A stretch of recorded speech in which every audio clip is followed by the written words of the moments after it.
A few days ago, my partner had left after an argument. Since then, I hadn't been able to contact him, so I didn't know where he was. Since his family had no idea either, we thought something bad had happened to him, so we reported him missing. But that same morning, he contacted me. He said that he would not come back. He didn't want anything to do with us. What are you gonna do, Jessica? I mean, I'm sure you'll be able to find a job, but you can't just let him go like this. Annie is your daughter, but she's also his. He can't just abandon her. You have to look for him. I couldn't. I didn't have the courage to do it. Mommy. When I noticed the presence of my daughter, I turned to see her. Sweetie? What are you doing awake? I think I had a nightmare. Aw, sweetie. Why were you crying, Mommy? I was silent for a few seconds as I watched my daughter. It's no big deal, sweetie. I tried to hide my sadness. Come here, sweetie. Soon, Annie came over, laid down next to me, and hugged me. She was a sweetheart. Where is Dad, Mommy? I'm sorry, little one. My eyes were filled with tears. I wish I knew. Weeks passed, and the situation only got worse. My partner was the one who worked, so we depended on him. But he had left us.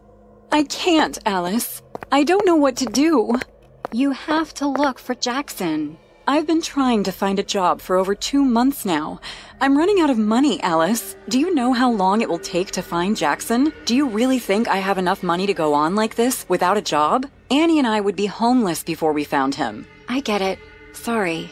It's just that you haven't tried to look for him. I feel like you're going to let him go without consequences. I won't, okay? But first I need money. I have bills to pay, and Annie. She deserves the best. She has to keep going to that school.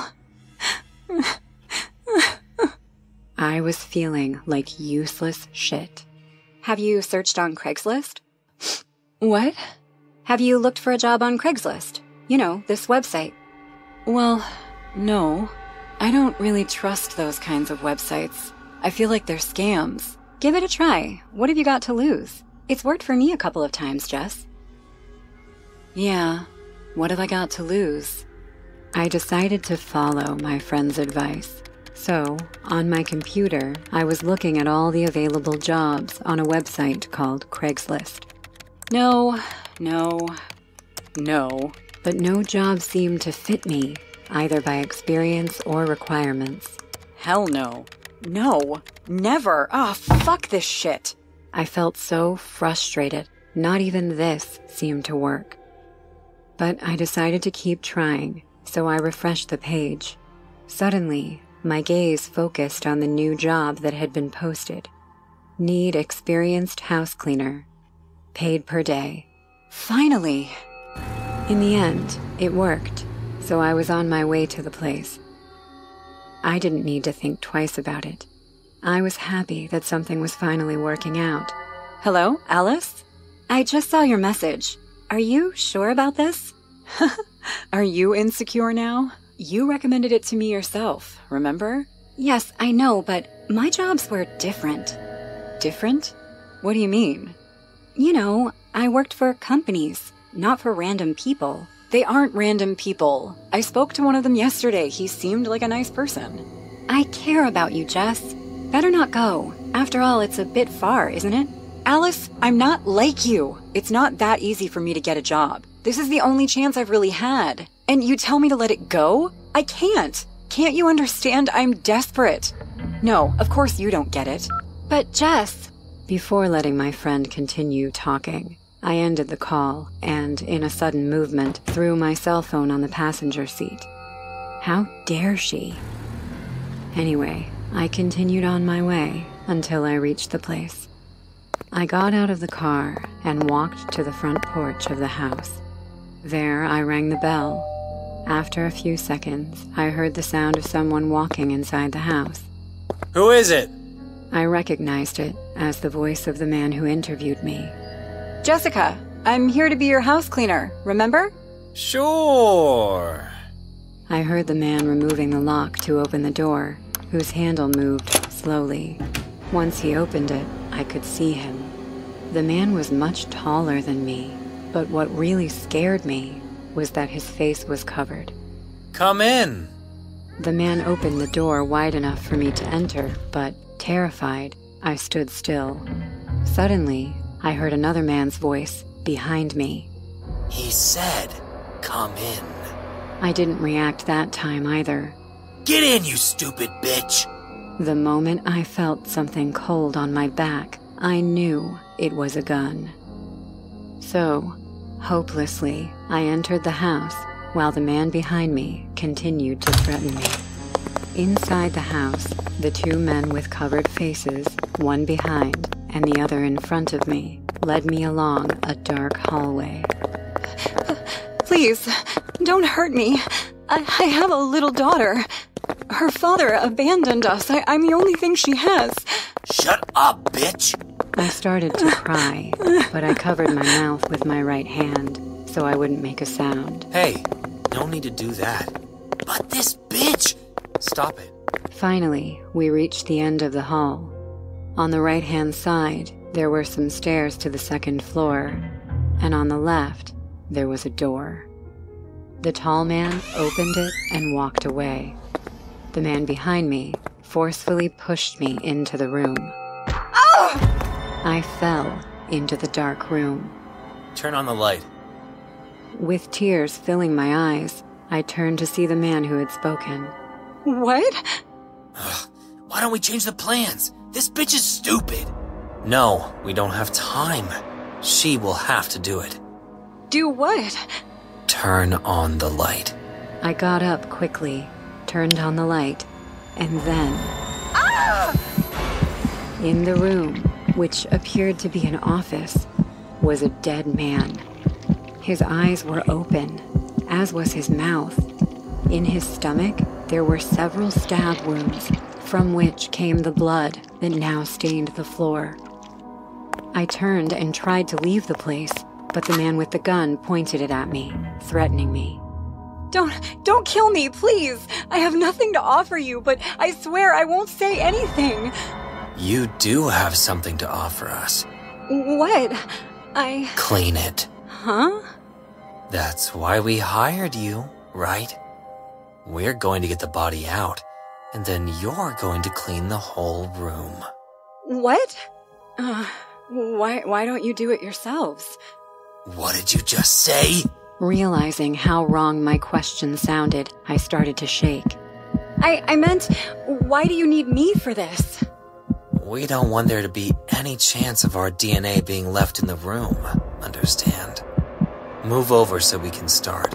I moved and let the men pass. Between the two of them, they put the body in a plastic bag. Then the tall man picked up the body, while the other pointed his gun at me.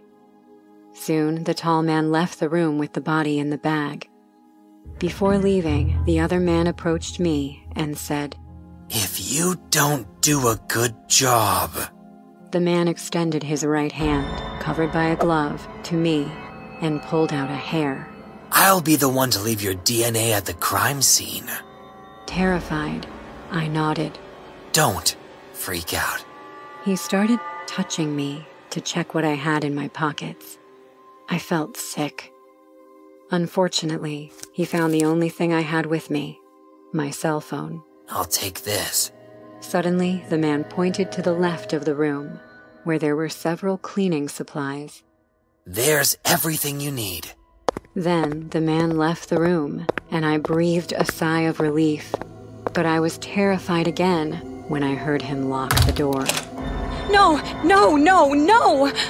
I went to the door and tried to open it, but I couldn't, so I started banging on it. Don't lock me up! Please, don't do it! Shut up, bitch! Ugh. We'll be back in a few hours. Clean that shit up!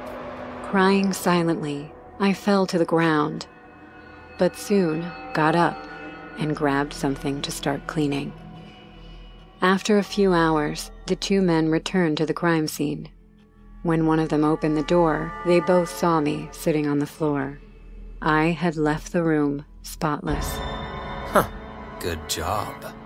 Will you let me go now? Yes, I'll walk you out to the car. But... Or we'll have to kill you. I nodded. I got into my car as the tall man watched me. You're not going to give me back my cell phone, are you? We won't give you the chance to call the police as soon as you leave. I nodded and started to close the door, but the man stopped me. Hold on. Terrified, I watched the man as he reached into one of his pockets for something. I haven't paid you. The man took out a large amount of money and handed it to me. Bye. Back at my house, I was sitting in the chair in front of the desk. I was looking at something on the computer when suddenly I heard footsteps running into the room. Mommy! Thanks for the new toys. I love them. Anything for my beautiful girl. After my daughter left, I took my cell phone, a new one, much better than the old one, and dialed a number. They took a few seconds to respond. I want to work with you again. Oh, hello, Alice. I kept working with the killers. In fact, I've done it so many times that I can't remember how many dead bodies I've seen. Yeah, everything is great. Huh? Jackson? No need to worry about him anymore. I looked at the next victim of the killers. Trust me, I'm serious. No need to worry about him anymore. In fact, that was a favor I had asked of the killers. Rest in peace, Jackson.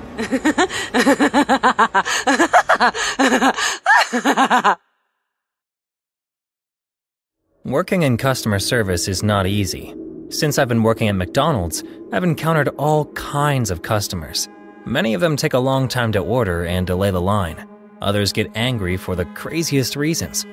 From the first day, we are taught to deal with all kinds of people. But nothing could prepare me for what I experienced that day. It was a Tuesday afternoon and my shift had just started. I had to work in the drive-thru, which is usually much quieter, so the day had not started badly. Customers were coming in very slowly, and I was a bit bored, until I heard a request that caught my attention. "Good afternoon, sir. May I take your order?" "Yes, I want 3 hamburgers. Very well, sir. What kind of hamburgers?" I don't care, I just want a hamburger."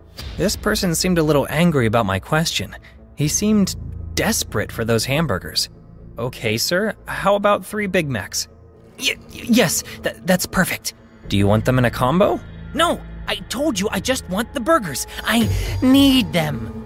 Some of my coworkers were laughing hard at this guy, but I couldn't help but feel a little uncomfortable. As his car moved forward, I did my best not to grimace. The man was short and slightly overweight, but his appearance was disgusting. His whole face was covered in sauce. His hair was so long and greasy that he chewed his bangs with his teeth. I could see how his clothes were shredded and parts of his body were showing through. The disgusting man opened the window and a horrendous smell almost made me vomit. I thought he might be offended by this, but he didn't pay me the slightest attention and spoke to me. "Take the money, and do you have my food?" With some distaste, I took his money. "Sir, this is much more than—" "I want my fucking food!" I'm sorry, sir. Take it."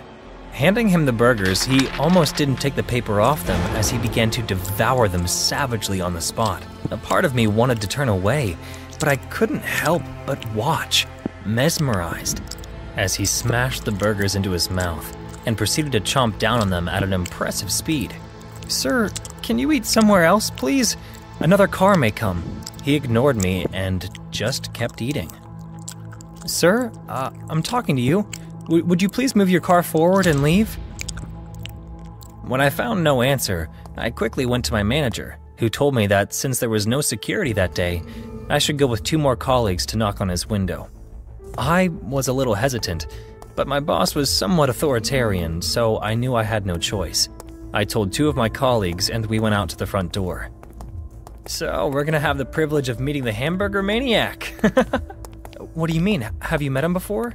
Everyone on the night shift knows him. The lunatic just comes in, eats his burgers in the car, and leaves. Looks like he got hungry a little early today. Well, is he dangerous? He gave me a really bad vibe. Nah, he's harmless.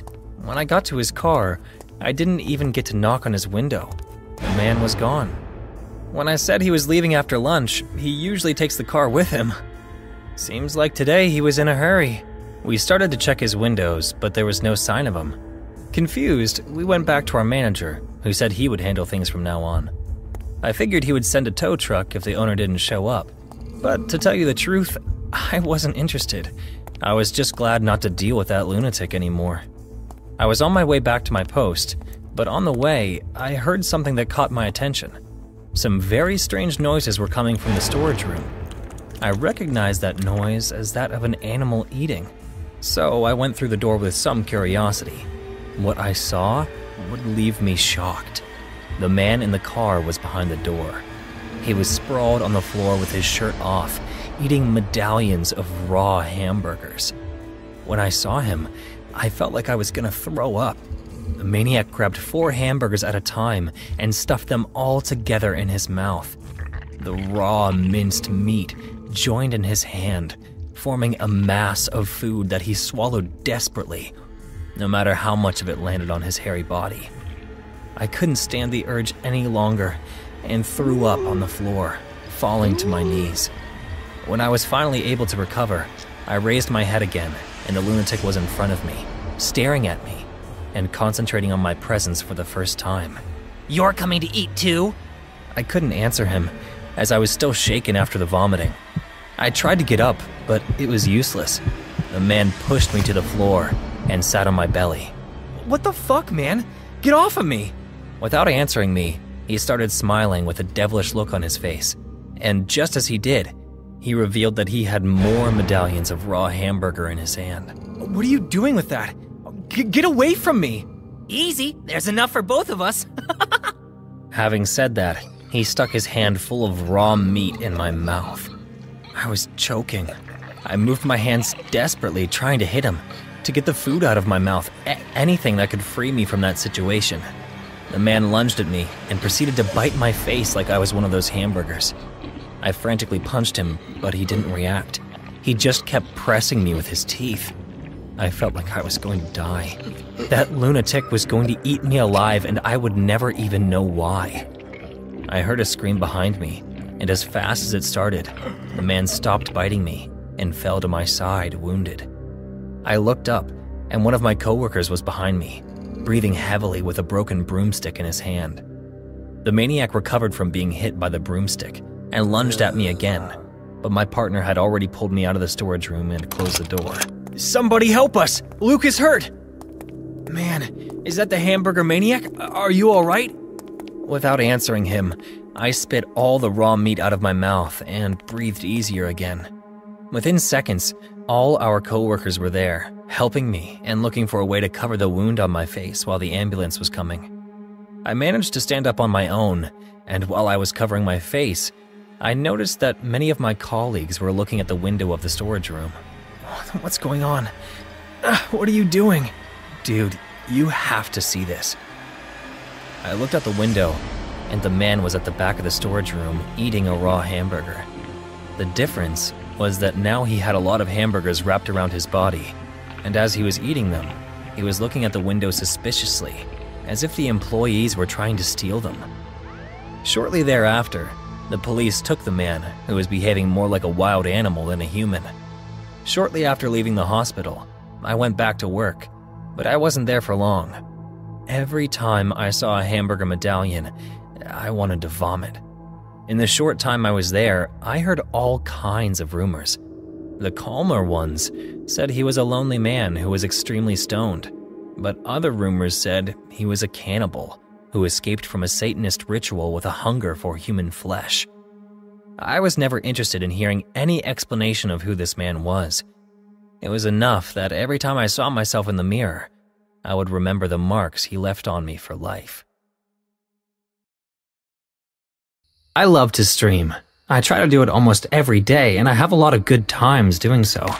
I used to play games like Resident Evil or Silent Hill. But that night, I was on a call with a friend and my girlfriend. So we all played a horror game online while doing a marathon that had almost reached 12 hours. At that time, I didn't understand that being locked up streaming for so long would actually save my life. The stream was long and tiring, but I was having fun. But in the middle of a game, I thought I heard a noise coming from the door. So I took off my headphones, looking for that weird sound in the darkness of my room. But there was no one there. What was that? Did you find a ghost? The game we were playing was over, so I minimized the game and opened Skype, where Nadia and Edward's faces were watching me. No, I thought I heard something. Did you hear it in the stream? Nope, nothing. I thought I heard Chewbacca under your bed. Yep, it's still there. It actually told me it's gonna come to your house in the morning to make breakfast. Ha, funny. I didn't understand. I was referring to her mom, Edward? Well, that wasn't funny. Fuck, there it is again. Listen. More focused on the noises around me, I quickly took off my headphones and listened to the sound. It was a baby crying very violently. Confusion took over my whole body. What was a baby crying in the house for at that hour? Terrified, I looked to Nadia and Edward for confirmation. Listen, I'm gonna plug in the speakers. Don't make too much noise. I stayed silent for a few seconds so that Nadia and Edward would also listen. What the fuck? Dude, what was that? You heard it too, didn't you? Yeah, it was like a baby. Couldn't it be one of your cousins? Sure, maybe it's Benjamin. No, Benjamin is at his father's house. It's just my aunt and one of my cousins. There's no baby. Are you sure the noise is coming from your house? It was a pleasure to meet you, Gus. Yeah, it came from here. It's probably my cousin with a video or something, but I can't imagine him watching a video of a baby. Go check it out. What? Why would I do that? What a scaredy cat you are, Gus. Please, do it for me. Okay. But I'll turn the volume down so you guys won't scare me. I turned down the speaker volume and left the room. On my way out, I had to cross a hallway to my cousin's room. The darkness was almost absolute. I walked forward, having an indescribable sensation that someone, somewhere in my house, was watching me. I reached my cousin's room. The door was open, but the lights were off. Some light came from the window overlooking the courtyard, which was open. They left the window open again. That explains the sounds. I whispered to myself, feeling calm for the first time since everything happened. I walked back to my room, no longer afraid. As soon as I was back, I saw the comments on my live stream. They were popping in at a very high speed. Some of them were asking me to turn up the volume, others saying that I had to run. Confused, I turned up the volume and opened the Skype window. Nadia and Edward were still there. They were screaming, terrified. Get out of there! Run! Someone's in your room! Get out of there, now! Without time to process the information, I heard a sound and looked to my side. My eyes suddenly grew huge, and I slowly backed away. Behind my bed, there was a head peeking out. It was so dark that I couldn't recognize any facial features, except for the eyes, which were huge and stared directly at me, trembling. I ran in fear and left my room. While I was escaping, I saw my aunt crawling out of her room, leaving a trail of blood. I tried to help her, but she died on the spot. Suddenly, I heard a noise coming. I lifted my head and saw the same figure peeking out, imitating perfectly the sound of a baby.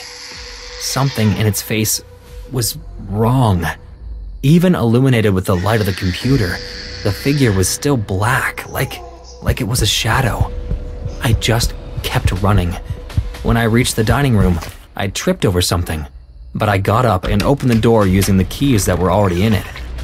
The light from outside entered, and I discovered that I stumbled upon the body of my cousin, who lay dead on the floor, completely disfigured and covered with blood. From the dining room entrance, the attacker's head peeked out. I closed the exit door, and at that last second, I saw this figure running, desperate and furious in my direction. I heard furious kicks on the metal door. The man, the thing, was kicking it with such enormous violence that it seemed that he could tear down a whole concrete wall if he tried. The family dog woke and barked at him, and I grabbed him and escaped, running from my house as fast as I could, still hearing violent banging on and kicking on the door, accompanied by the scream of a man imitating a baby. The police detained me for a while, but after watching my stream and contacting some witnesses, it was obvious that I was not the culprit. The autopsies soon after revealed that the murderer was unarmed, using only his hands, which eliminated me as a suspect. It was never known who or what killed my family, but after that, I decided never to have children, because every time I hear the cry of a baby, that horrible scene comes back to my head and makes me relive that horrible night. For as long as I can remember, I always liked taking care of children. It wasn't until I was 12 that I started taking care of my little brother, and a while later, some neighbors' parents would drop their children off at my house because they knew I could be trusted. Growing up, no one was surprised when I told them I planned to study to be a kindergarten teacher. Meanwhile, all my neighbors were glad that I was older, as I was the only reliable person who could take care of their children. One of the families that were happy was the Taylors, because since they had their son, they hardly ever went out anymore. They're good people, but they're also very cautious of other people. So when they found out that I was going to start babysitting on a more serious basis, they immediately called me. Are you sure you'll be all right on your own, Debbie? Of course. I've babysat many children before. Don't worry and enjoy your evening. I know, honey, it's just that we're used to you being little Deb. From one day to the next, you become a responsible adult. Tell my parents. They still treat me like I'm 12 years old. They only care about you, honey, just like we care about little Andrew. Look, there's something we need to tell you about our boy. Of course. What's wrong with him? In the last few days, Andrew was talking to an imaginary friend. Aw, that's so cute.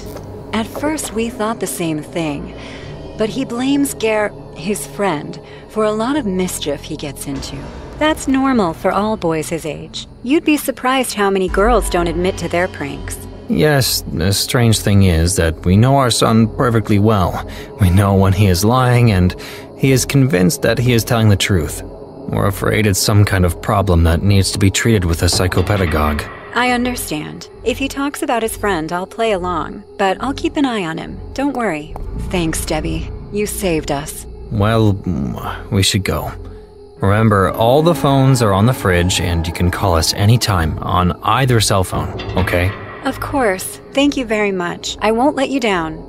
I knew they were nervous as well, but that only made me try harder to take care of Steve. I really wanted to make a good impression. Hey, Andy. Debbie! Andy jumped out of bed, very happy, and came to hug me. He was also happy that I was coming. I was like a big sister to him. Is it true that you're gonna babysit me? Of course, Andy. But me being your babysitter is no excuse for you to misbehave. You have to be on your best behavior, so your mom will let me keep taking care of you, yeah? Yes, I will be on my best behavior. What about your friend? The one you play with when no one else is around? Oh, you mean Gary? Yeah, I hear he gets you into trouble. Oh, he always does, but I swear I tell him not to. The other day he knocked over a piece of furniture, and I got really mad and I scolded him. You're a very good boy, Andy. Keep playing while I get your food ready. As I was cooking for Andy, I realized that it was already 9 o'clock. The night was going by fast. I kept stirring the water to make Andy some noodles until suddenly a toy flew violently in my direction and almost hit me in the head. It was a toy airplane. It was quite heavy and had sharp parts. When I saw it, I immediately recognized it was Andy's toy, so I went to talk to him angrily. What has gotten into you? Hi, Debbie. Oh, is dinner ready yet? Andy, you promised me that you were going to be good. Oh, but I am being good. Then what's this? Oh, I was looking for that. Oh, where'd you find it? You just threw it at me while I was making dinner. Don't play dumb. No, I promise I didn't. It was Gary. He was just here and he wanted to say hello. You have to believe me. In 10 minutes, the food will be ready. I want you to eat and go straight to the bath. I'm serious. You gotta believe me. No excuses. Just listen to me. Okay. After lunch, it was time for Andy to take a bath. To be honest, I was still a little upset. But he's still just a kid, so I calmed down and went back to treating him as if nothing had happened. I'm sure he learned his lesson, since he went into the bathroom without any complaints. A few minutes later, I went into the bathroom to leave him the towels. He was in a basin full of water, having fun. But as soon as he saw me, he got embarrassed. You have nothing to be ashamed of. I've seen you naked for as long as I've known you. Okay, but still, don't look at me down there. It's okay. I just came to bring you a towel and tell you to hurry up and go to sleep. Okay, 5 more minutes and I'll be out. I'm going to be keeping track of time. Okay, yes, now go! Yeah. As I left, the door closed violently, and I panicked and fell backwards and ended up sitting on my butt. A child laughed, and I heard some footsteps walking away to Andy's room. Who's there?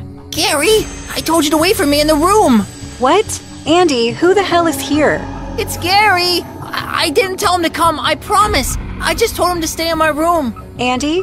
What's Gary like? Is he a kid? Yes, he's a little boy. He comes to play with me every night. I told Mom and Dad, and they said no problem as long as, he behaves himself. Get dressed, but don't come out here. Close the door and wait for me. Lock it. Gary's good. He's just a little playful. Don't tell Mom and Dad. Ignoring him, I left the bathroom and, scared, walked slowly in the direction of Andy's room. Gary? I'm a friend of Andy's. You ran away from home? Your parents won't be happy, boy. I wanted to look confident and convinced, but I was terrified. When I entered the room, it was empty. I checked under the bed, behind the curtains, and in the closet, but saw no one. Did he run away again? I turned around to head for the bathroom, but before I left the room, the door creaked shut, and behind it, a strange figure was looking at me. It was Gary, but he was not a child. He was a grown man. He was tall, pale, and skinny. He was dressed as a child, in a sailor suit. He had an innocent face and a big smile. Who are you? What are you doing here? I'm Gary. Nice to meet you, miss. Stay away. Andy's parents are coming and you'll be in trouble. You'd better go now. Will I get in trouble with Mom and Dad? Yes. You will be punished. You can't be here. Dad and Mom can't punish me. I ate them. At first, I thought this man was mentally ill, but after he told me that, he revealed his true nature. This man had a cruel and sadistic look on his face, but what scared me the most was that he was not angry, but happy. And, I still have some appetite. Get away from me! Someone! Help! Help! You're a babysitter, aren't you? You can take care of me too. I'm hungry. As he said this, he walked slowly in my direction, as if enjoying every second of my fear. My first impulse was to run to the window and jump out, but I couldn't leave Andy alone with this monster. I pretended to be about to throw myself out the window, and the man became desperate. No! Wait! When I got close enough to him, he stretched out his hands to stop me before I threw myself. But instead of doing so, I quickly grabbed the lamp I had on the cabinet next to him and smashed it over his head. The man was a little dizzy, but quickly began to recover. I took advantage of this moment to run to the bathroom. Andy, open the door, fast! By the time I reached the bathroom door, Andy already opened it. Without hesitation, I grabbed the boy by the hand and ran out of the house. On the way out, many neighbors were already outside, and I hugged one of them, who was one of my closest friends. There's a man in the house! He tried to hurt us! You must catch him! With that said, I saw many men run into the house while I was still crying and hugging Andy and my friend. The nightmare was over. A few days later, I saw on TV a special report about this killer. It seemed that he had struck again. Apparently, this criminal's pseudonym is Gary, although we still don't know if it's his real name. His modus operandi is to pose as a child and gain the trust of his victims, all of whom are minors, and then brutally murder them. Witnesses say that although he behaves like a child, the marks on the corpses found in garbage cans suggest that he does not suffer from any kind of mental deficiency and is fully aware of his actions. If your children claim to be talking to somebody you do not know, immediately call 911 and do not allow them to be alone. I immediately turned off the television and cried. I could not finish watching the report because not only did I remember that night, but I imagined that the terrifying encounter I lived, many other people would continue to live it, but without such a happy ending. The nightmare may have ended for me, but it was far from over.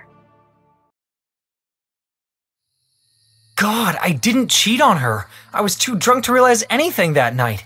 I think you should tell her, Jeremy. Are you insane? Samara will be shattered. They're getting married next week. Now is not the time to overreact. Overreact? He slept with another girl a week before his wedding. I don't care whether he was drunk or hypnotized. Come on, Susie. It's only for a week. I'll tell her everything after we get married. And how is that fair, Jeremy? I had known Jeremy for a while now. I was so happy about him marrying my best friend until he messed it up. I waited under a light post at the sidewalk. Jeremy kept defending himself, how kissing is not cheating. It was 12 a.m. already, and Samara hadn't arrived yet. The streets were empty. The entire neighborhood was asleep.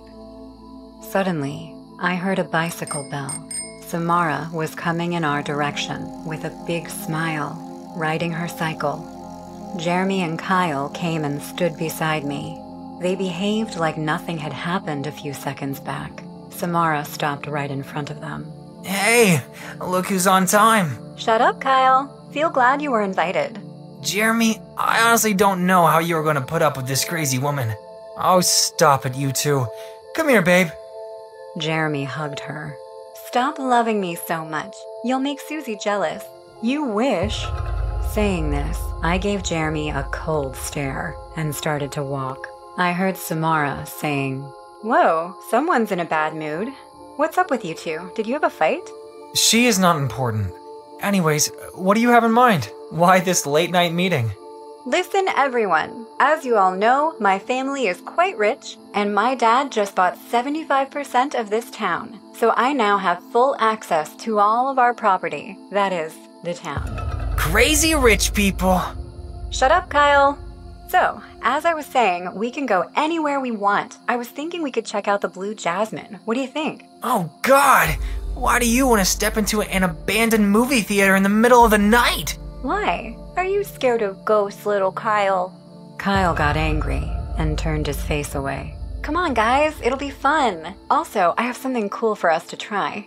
Saying this, she picked up a bag from her bicycle basket and pulled out a bottle of whiskey. That seems expensive. Yeah, it's Dad's. Oh no, he's gonna be furious.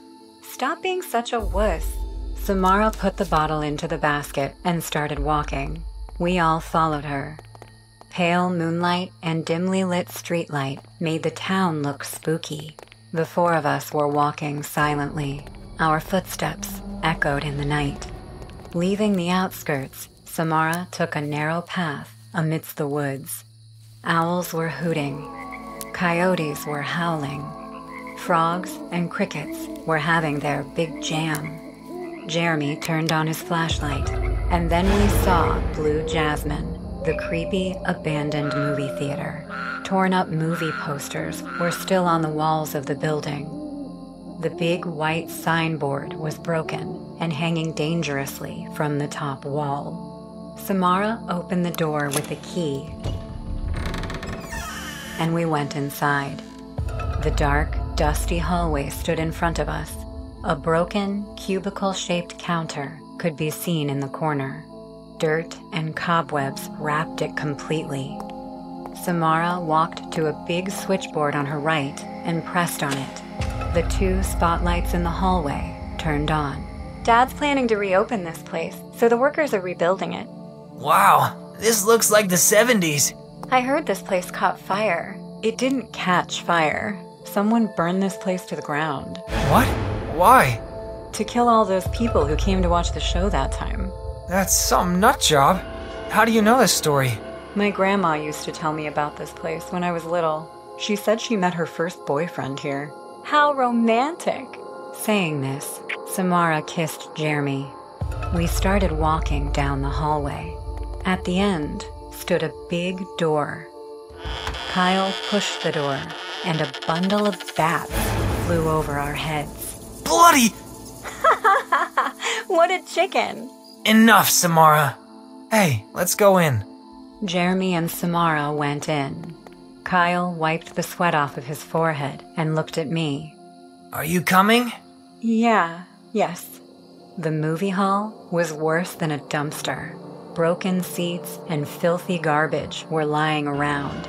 The big white screen had turned gray with dust. The curtains were torn. Everything was in the worst condition. Samara took out that bottle of whiskey and opened it. Let's get this party started. Woo! Jeremy and Samara started dancing. I'm not a big fan of drinking, so when I took the first sip, I ended up coughing. Samara ran to me. Hey, are you all right? Water. I need some water. I'll get some. Samara left for the washroom, and Kyle started patting my back. Jeremy, who was completely drunk at that moment, threw himself onto a damp, dusty movie seat, losing control. Dust flew in the air. His clothes got dirty, but he smiled, closing his eyes. Time went by, but Samara didn't return. I started feeling better. Kyle said, What's taking her so long? I'll go check. Jeremy slowly got up and with stumbled footsteps walked out of the room. He was probably gone for 2 or 3 minutes when suddenly we heard him scream. Stepping into the hallway, we found Jeremy staring at the ground with a horrified face. Samara's bloody t-shirt was lying on the floor. What the hell? Isn't that what Samara was wearing? Samara? Samara, where are you? We called out to her, but she didn't answer. Jeremy said, Susie, you wait here. We'll go check the bathroom. Just keep an eye on the exit. Do you think there's someone else except the 4 of us? Did he do that to Samara? I don't know, but I promise I won't let anything happen to her. I swear. Saying this, Kyle and Jeremy took one step when we heard someone's phone ringing. It was coming from that room. That's my phone. It must be Mom. Kyle, come with me. They both turned back. I watched them go in. While I stood there alone, I felt someone was watching me, but I couldn't see anyone. I was feeling annoyed at having agreed to come here. I called out to her a few more times, but she was nowhere to be found. Thinking we should call for help, I decided to tell Jeremy and Kyle. As soon as I entered the movie hall, a horrible scene unfolded in front of my eyes. Kyle was lying on the ground.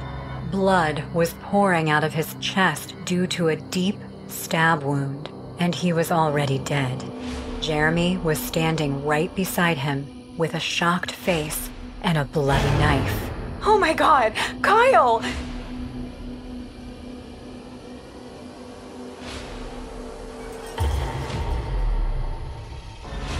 It's you? Oh my God! No. Susie, listen to me. Somebody help me! I began to run. Jeremy chased me with the knife. He screamed. Susie, stop! Listen to me! Please don't kill me! Someone help me! I didn't stop. I ran and ran. I was almost close to the exit door when I heard Jeremy scream one last time. I looked back and saw Jeremy standing still with a painful face.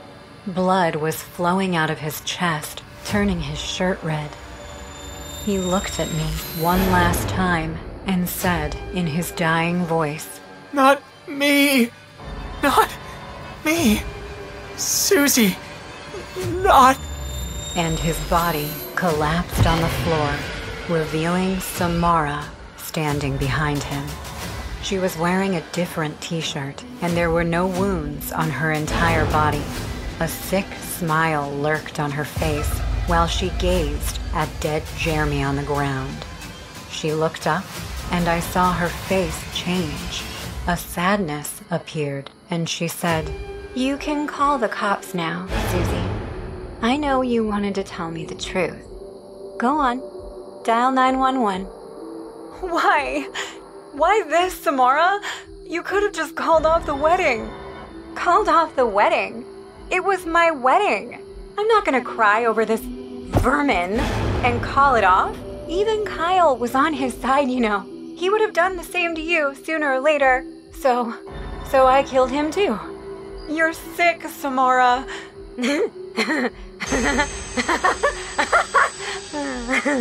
We're all sick in some way or another. It's the reaction to our sickness that makes us different from one another. I'm gonna sit down. All this blood is making me nauseous. Samara sat on the floor near Jeremy's dead body and started talking to him like a mentally deranged person. I loved you so much, Jeremy. Why did you have to do this to me? We were only a week away from our perfect life. You hurt me so bad. That's why I had to hurt you too. With trembling hands, I called 911. Hello? Please, send the cops here to the movie theater. Ma'am, which movie theater? The abandoned one, at the outskirts. Blue Jasmine. Please hurry. 2 of my friends are dead and 1 needs medical help. Don't worry, ma'am. Stay calm. Help is on the way. Till the cops arrived, Samara sang for dead Jeremy. I had never felt fear until that night, watching my completely sane, normal friend turning into a deranged psycho wasn't easy at all. She was moving back and forth, sitting like a little girl, singing rhymes. Her voice fumbled, but the song she chose was pretty evident. But I can't help falling in love with you. Like a river flows surely to the sea. Darling, so it goes. Some things are meant to be.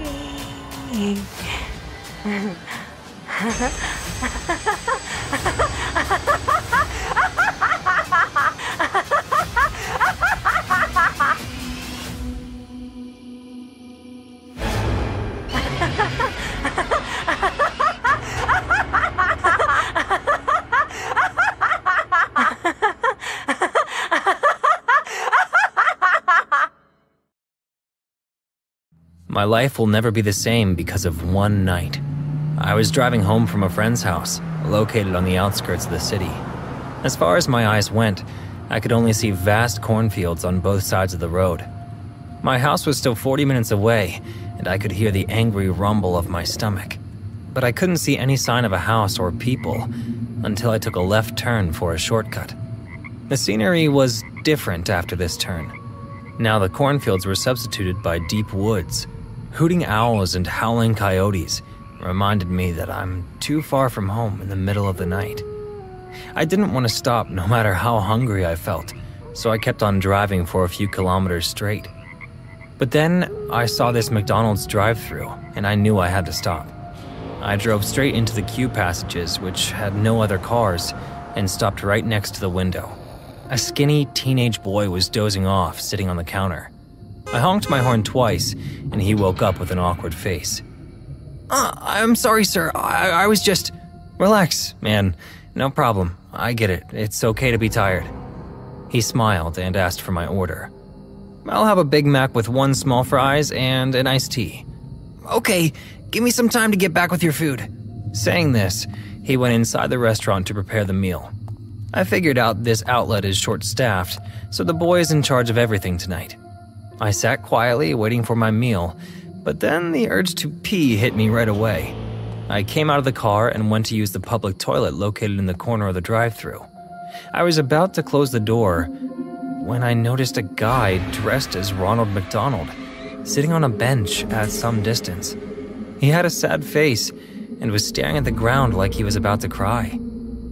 Suddenly, he looked up and our eyes met. A weird smile appeared on his face. His teeth were broken in places, making his smile way more horrible. His eyes were big, yet drowsy. He had a hypnotic stare that made me very uncomfortable. His face was so bony that I could see his cheekbones gushing out of his skin. I couldn't move, and he just watched me for a few seconds. And then he stood up, retaining that same creepy smile, and started to jog, standing in the same place. What a creep. Saying this, I closed the toilet door on his face. I was doing my business when I heard a muffled sobbing sound. The sound wasn't very loud, but it was surely spooky enough. Is that guy crying? What the hell is wrong with that dude? Suddenly, the sound stopped, and silence prevailed. I turned towards the door, pondering what I would see when I opened it, and a loud bang took place, almost giving me a heart attack, followed by a familiar voice. Sir? Sir, are you in there? I opened the door and saw it was that skinny teenager standing outside with a big packet in his hand. Your food is ready. I called out to you, but... Yeah, I had to take a leak. He handed me the food and we both walked to my car. I was taking out the cash from my wallet to pay him when I noticed the bench where that Ronald guy was sitting a few minutes back. It was empty, and the guy was nowhere to be found. Seeing me checking out the bench, the boy asked, Is anything wrong, sir? Nothing like that. It's just, your Ronald McDonald guy is pretty creepy. He would scare the kids away. What Ronald McDonald guy? The man who was sitting here a few moments back, wearing your mascot costume? I have no idea what you're talking about, sir. We don't have anyone like that here. I'm all this place has got. A cold shiver ran down my spine as he said that. I paid him quickly and, without much ado, got back on the road. The confused boy watched me drive away in a hurry. I rolled the windows down to get some fresh air. Some crazy man creeped me out and looked at me, and I was being all childish about it. I felt humiliated by my cowardly behavior. The boy must be laughing on his own now, seeing a guy double his age get scared of some stupid mascot. I went to turn on some music to take my mind off of everything. But before I could press the button on my music player, a squeaky laugh came from the back seat. I could feel my heartbeat getting faster. Drops of sweat appeared on my forehead as I slowly looked at the rearview mirror. A dark, shadowy figure was sitting in my back seat. It was a man with a curly red wig on his head. He slowly surfaced from the darkness, and the passing streetlights illuminated his face. That same wide but drowsy eyes, a red, painted, big smile, was watching me. I was so freaked out that I forgot to scream. A cold, sharp, metallic thing touched my neck as the creepy Ronald leaned close to me. You shouldn't have closed the door on me, mate. What do you want? I want to show you how sharp this knife is. Hand me your iced tea. Come on, do it, do it! Okay, okay. I handed him my cup of iced tea. The situation was tense. I couldn't speed up, fearing that he would definitely slit my throat, and none of my loved ones would ever discover my body. So I decided to handle the entire situation very carefully. I didn't want to do anything reckless to make this psycho snap. He placed the cup right on my shoulder, and then moved the knife swiftly. The knife was so sharp that it cut the bottom of the cup like butter, and the cold tea spilled all over my clothes. Oh my God. He laughed his heart out while I almost shat my pants. I said in a fumbled voice, "Look, mister, I am..." Call me Ronald. Yes, Ronald. I'm sorry for disrespecting you earlier. Please forgive me. That's a good start. So just tell me where to drop you, and I will. No issues. Or are you trying to get rid of me? No. Drive quietly. I'll tell you where to stop. Okay, whatever you say. Good boy. I kept driving, and Ronald watched me while smiling like a lunatic the entire time. We came near a right turn, and Ronald screamed, That's it! Stop right there, and then we will both get out of the car. It will be a night full of so much fun! I slowed the car down near the turn.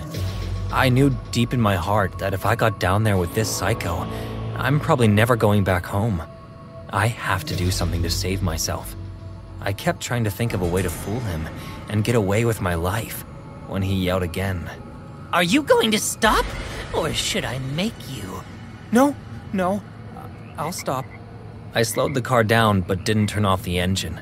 He opened the back door, and as soon as he stepped outside, I put the car in gear to speed away, but instead of the first gear, I put the car in reverse out of panic. As I pressed the accelerator hard, the car moved backwards at a sudden speed and bumped into the man standing there, not expecting this sudden turn of events. He fell to the ground, and I couldn't stop myself from hitting him once more. The left tire ran over his leg, breaking all the bones in his limb. I could hear the cracking and his dying scream all together. Eat shit, you freak! I screamed at him and drove away without wasting a single more second. The guy was so evil that even after losing his entire leg, he still got up and in a very freaky way tried to chase my car, supporting his body on his one good leg. His smile grew even bigger as he chased me like a zombie. Before my car went away from his sight, I heard his loud voice echoing in the night, screaming, I'm Ronald McDonald! No one gets away from me! I can't explain how I got home that night, but after that day, I stopped going to McDonald's forever. I was sipping coffee, sitting in my cozy bed, when my doorbell rang. I got up from the bed and stepped into the corridor. Everything was silent when suddenly a loud knock took place. I walked to the main door and peeked through the eye-hole. A man in his late 40s, dressed like an IT employee, was standing outside my door with a big, creepy smile. What do you want? Good evening, ma'am. I have come here for your advertisement. Advertisement? What kind of advertisement? The one you have posted on Craigslist? What? I haven't posted any advertisement on Craigslist. The man brought out his phone and scrolled through. He read something and said, This is J.R. Avenue, Block 6, house number 23, right? Yeah, the address is correct.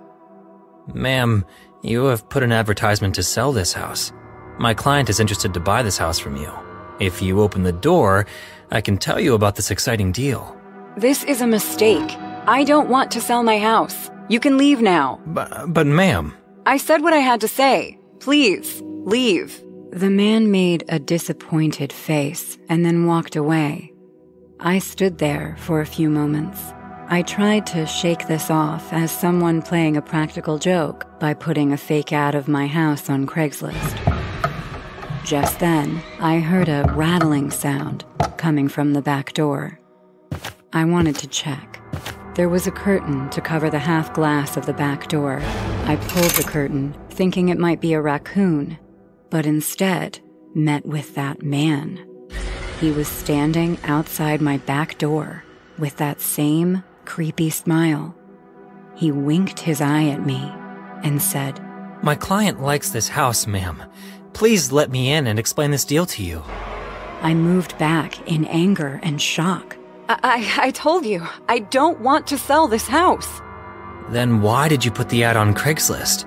I didn't! Stop this nonsense now! Seriously? The man took out his phone and pressed the screen against the glass for me to see.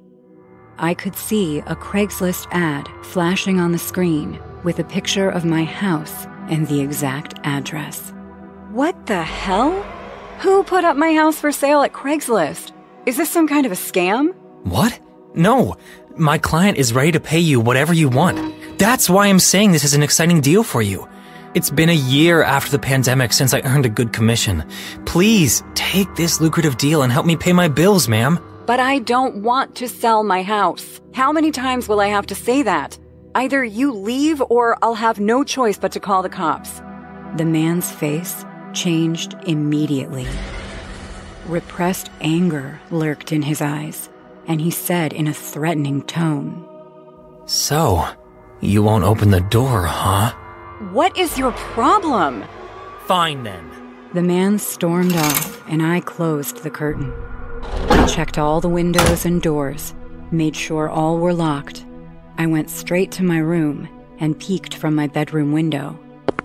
The man was still outside, roaming around my house like a cursed soul.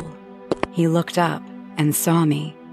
His eyes were blood red in fury. He stopped and spat on the ground. I just couldn't take it anymore. That's it. I'm calling the cops.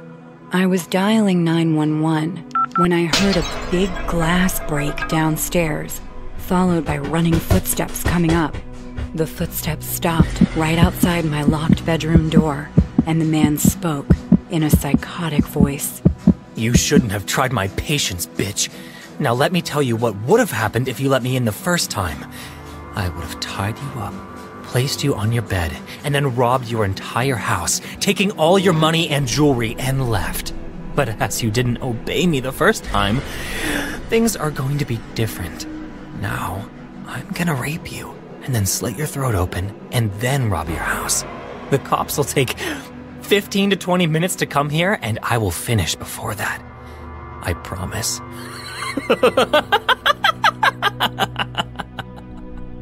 I have a huge knife with me, so if you value your life, then get out of my house, you psycho freak! Oh, do you have a knife? Then it will be more fun to see who wins. Come on, open this door and let's test our skills for the best. I called 911 as he went on banging on my door. When I didn't answer, he started kicking on the door and screaming. "Open this, you bitch!" He punched a hole in the door with a hammer, which I had no idea he had with him. From that hole, he peeked inside, letting out a big, blood-curdling smile. "I bet you will smell delicious once I cut you open." He then inserted his hand through that hole to twist the doorknob. That's when I realized I have to stop him. I picked up one of my sharp sculpting tools from my desk and stabbed him in the wrist. He sprinted back in pain. "Ah, you whore!" Taking the opportunity, I opened the door and made a run for my life, but the man hit me on the head with that hammer. I lost control and fell down the stairs horribly. My leg broke, making white bone gush out. In tremendous pain, I screamed out to the psycho. Oh God! What have I done to you? Why are you doing this? For fun. He started to come down the stairs, loosening his tie like he was going to do many more vicious things to me. He sat on the ground and leaned over my face. Licking his lips in a very disgusted way, he said, "It's been a long time since I had a woman.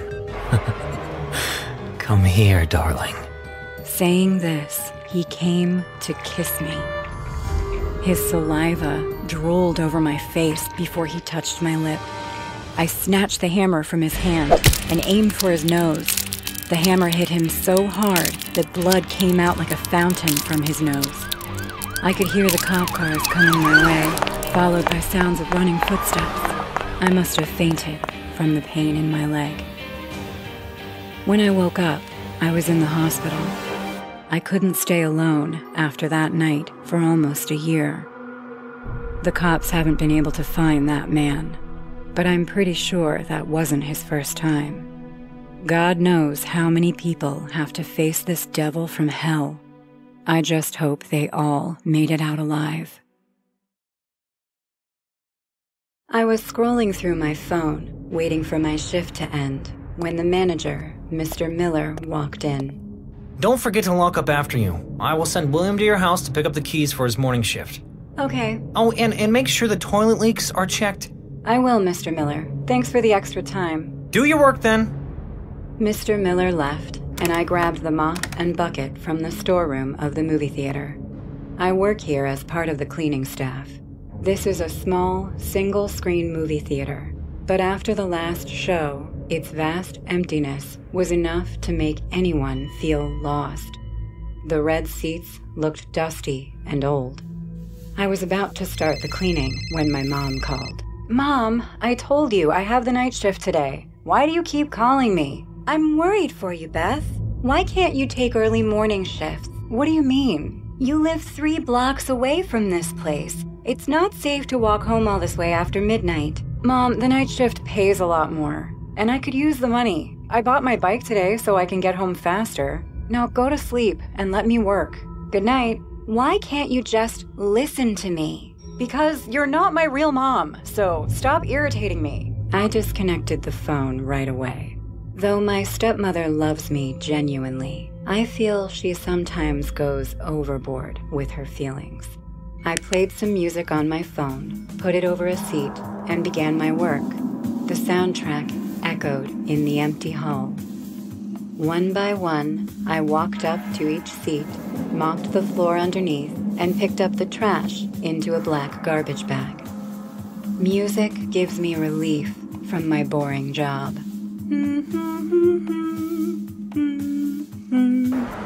Everything was going fine. I was sure that by the next hour I would be done and get home to my dog. But suddenly, I heard a glass window in the hallway shatter to pieces. My senses alerted, and looking at the exit door of the movie hall, I yelled, "Who's there?" No one answered. I paused the music and started walking to the exit door. I pushed the exit door, and it opened, revealing the long corridor. One of the spotlights over the corridor ceiling was flickering. The hallway looked mysterious, a mixture of light and dark surrounded all over. Is anyone out there? Hello? I decided to take a quick round of the place. I was scared, but still kept walking. My footsteps echoed. Suddenly, I stopped in front of a broken window. Shattered glass was all over the floor, and beside those pieces of glass lay a big rock that someone threw from outside. As soon as I noticed that, drops of sweat appeared on my forehead. The window was big enough for an average height person to get in without any trouble. That means I am not the only one here. Oh my God, someone broke in. I looked left and then right in panic. I reached to my pockets for my phone, but then I remembered leaving it on the movie seat. Without wasting a single second, I hurried to the movie hall. Over time, I was looking back at that long, spooky hallway behind me. The feeling of not being alone gave me chills to my bone. When I turned for the 3rd time, my stomach dropped. A man was standing under the spotlight of the hallway. His head was face down to the floor. His black, messy hair covered part of his face. He stood still for some time, and then started moving abnormally, like he was dancing to a very slow tune. A little step to the right and stop. Then a little step to the left and stop. I had never seen this man before. I didn't know what his intention was. But if he got in breaking that window, then he was not harmless. My lips trembled as I tried to speak to him. My breathing was getting heavy. I looked at the man and said, Excuse me, do you need any help? Hearing my voice, he stopped dancing and stood like before, face down and still, like a statue. Again, I spoke. Hello? You can't be here after closed hours. You'd better leave, or I'll have to call the cops. Hearing my threat, he looked up for the first time. The spotlight highlighted his creepy face. He had an evil grin, and half of his face was burned. Flashing his stained, dirty teeth, he said, It'll be fun to have you tonight. What? What did you say? I said it will be fun to have you tonight. It will be so much fun to rip your clothes off and watch you die. I started to run. Now the man started to chase me too. He was laughing while running like a maniac. I'm gonna catch you. Please! I got inside the movie hall and rushed to the seat where I left my phone. Just when I grabbed my phone, the movie hall's exit door slammed open and that man entered. His smile looked even bigger now. He was panting like a hungry wolf hunting for its prey. I told you, you can't hide from me! Don't you dare come near me! I have a gun!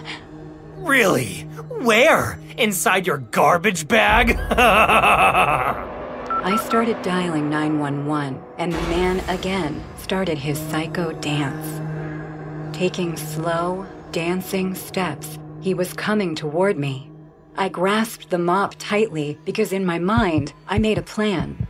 My only option was to get out of that place alive. I crossed the rows and he followed.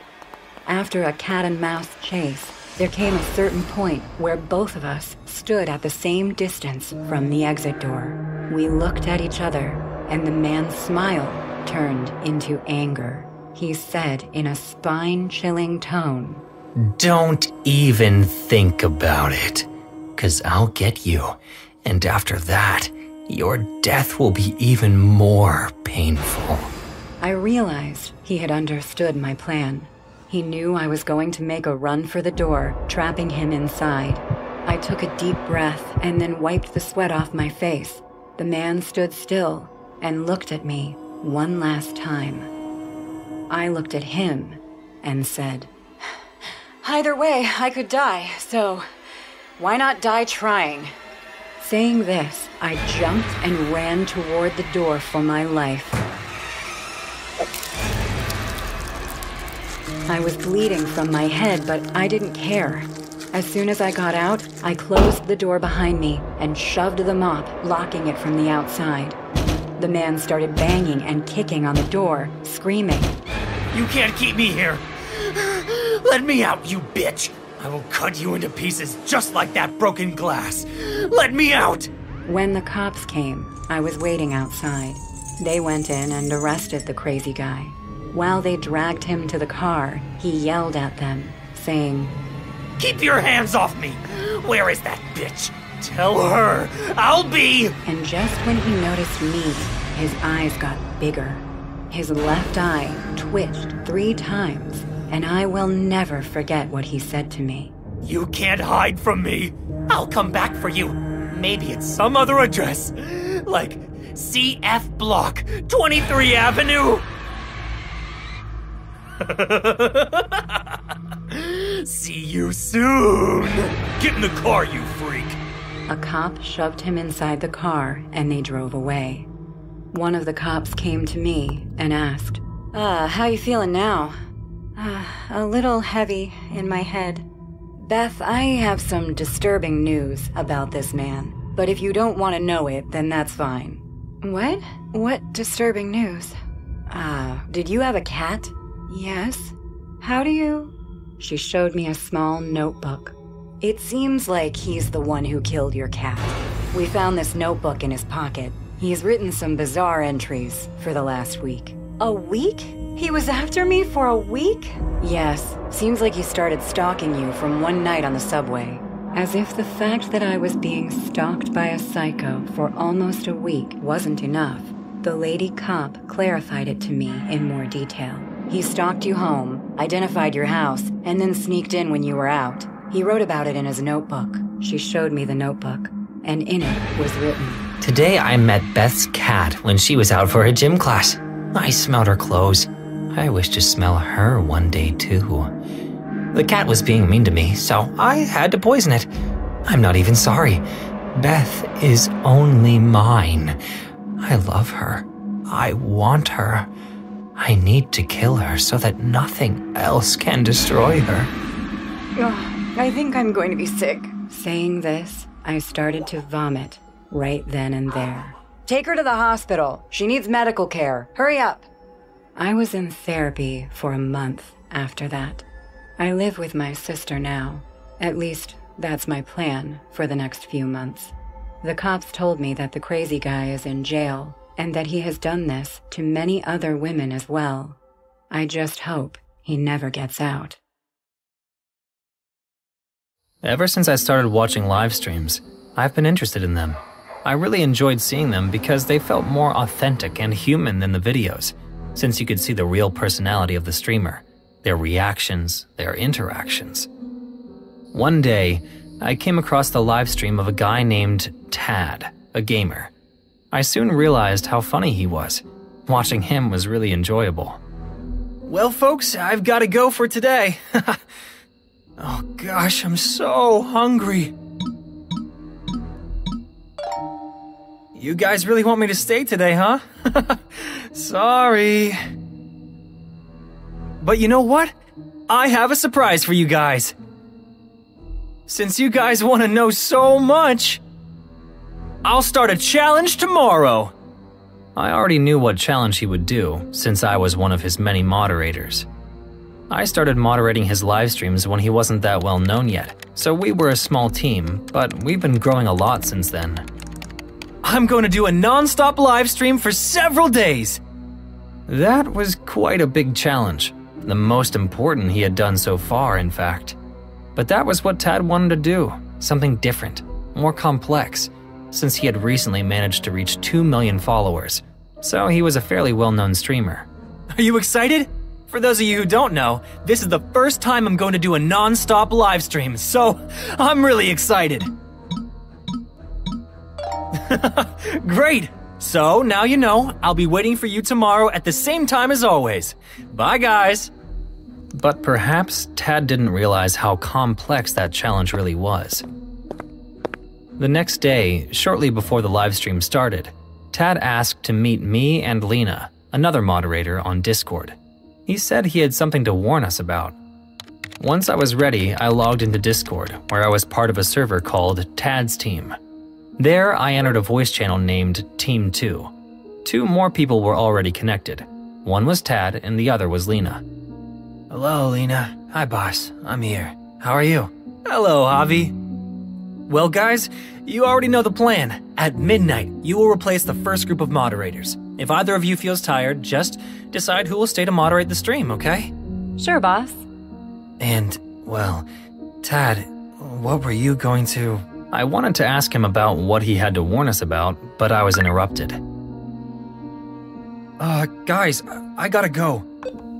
Shortly after, Tad's special live stream started. Hi, guys. Ready to get started? Great! Since I'm going to be here for a long time, I'll be listening to your suggestions, okay?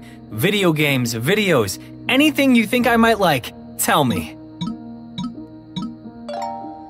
How many days? Oh, good question. The answer? I don't know. We'll see.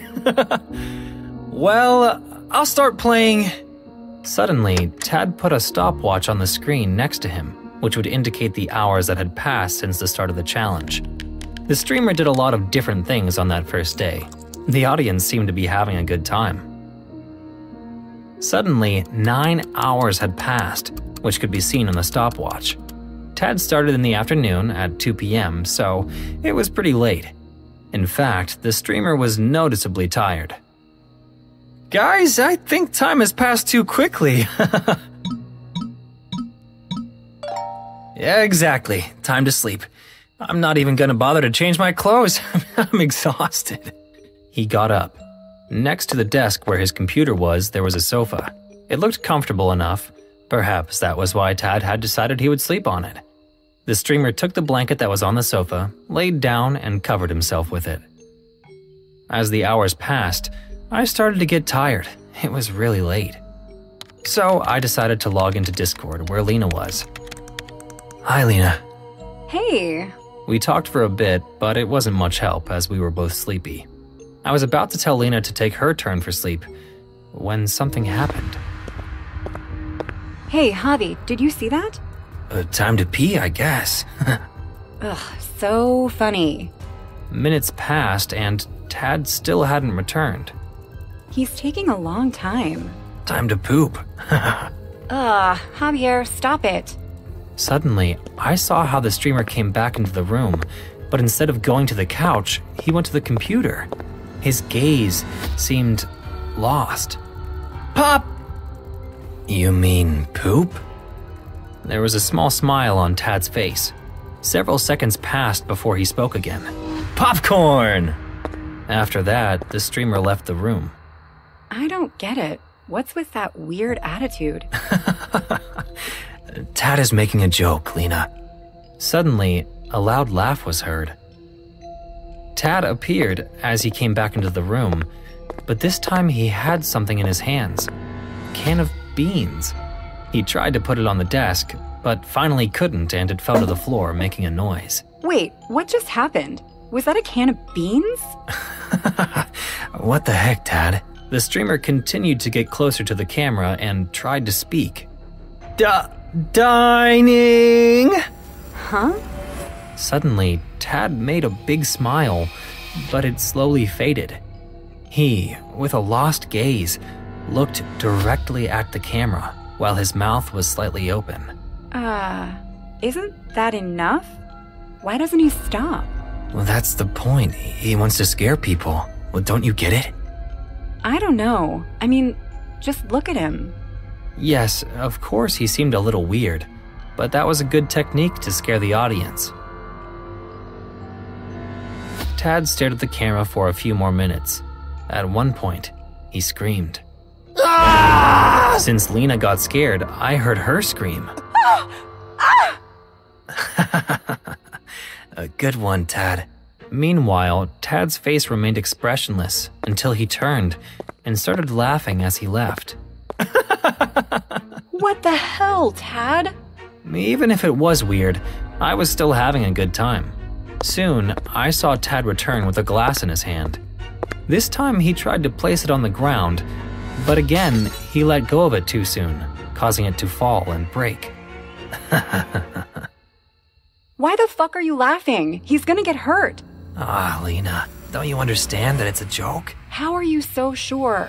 Suddenly, Tad laughed. Don't you remember? Again, Tad walked over to the camera and stared. After smiling, he started to talk nonsense. Him, go away and, eat. This time, I began to feel uneasy. Javi? I know it's a joke, but this time he did scare me. As Tad was close to the camera, I could see what he was holding in his left hand. A small knife. What the? A knife? Okay, I want this stupid prank to end. When did he tell you it was a prank? He didn't. What? Don't you remember? Tad said that in the meeting he was going to tell us something important. Something that maybe was going to happen on the live stream. Suddenly, he walked toward the camera, but tripped over the can of beans he dropped earlier. His hands ended up resting on the desk. Unfortunately, his left hand was holding the knife up, so it ended up going through Tad's neck on camera. Lots of blood started to come out of his neck and mouth. For a moment, Tad's eyes seemed to be terrified, as if he had woken up and realized what was happening. But then they went blank again. Both Lena and I were silent for a few seconds, in shock. Javi? Javi? Javi! Oh my god, Javi! Tad! Even if she was yelling, I didn't respond. I couldn't believe it. It had to be a joke. Yeah, it was definitely a joke. I would have to ask him later where he had gotten so much fake blood. Javi, talk to me! You saw it? Tad is dead! Javi! I saw it! Shut up! I saw it, Lena! He just died! What the hell? Call an ambulance, Javi! Do something! I don't know where he lives! Call his sister! I don't know, do something, anything! She was right. Of course, the audience soon realized it wasn't a joke, so the comments in the livestream chat reflected the panic that fans were in. Shortly after, when the timer that Tad had placed on the livestream indicated that 12 hours and 57 minutes had passed since the challenge began, the livestream ended. As it had happened on a livestream, Tad's death soon made the news. A lot of articles about it were written. That's how I knew Tad was a sleepwalker. Perhaps that is what he had wanted to warn us about at the meeting, that it was not a stupid joke.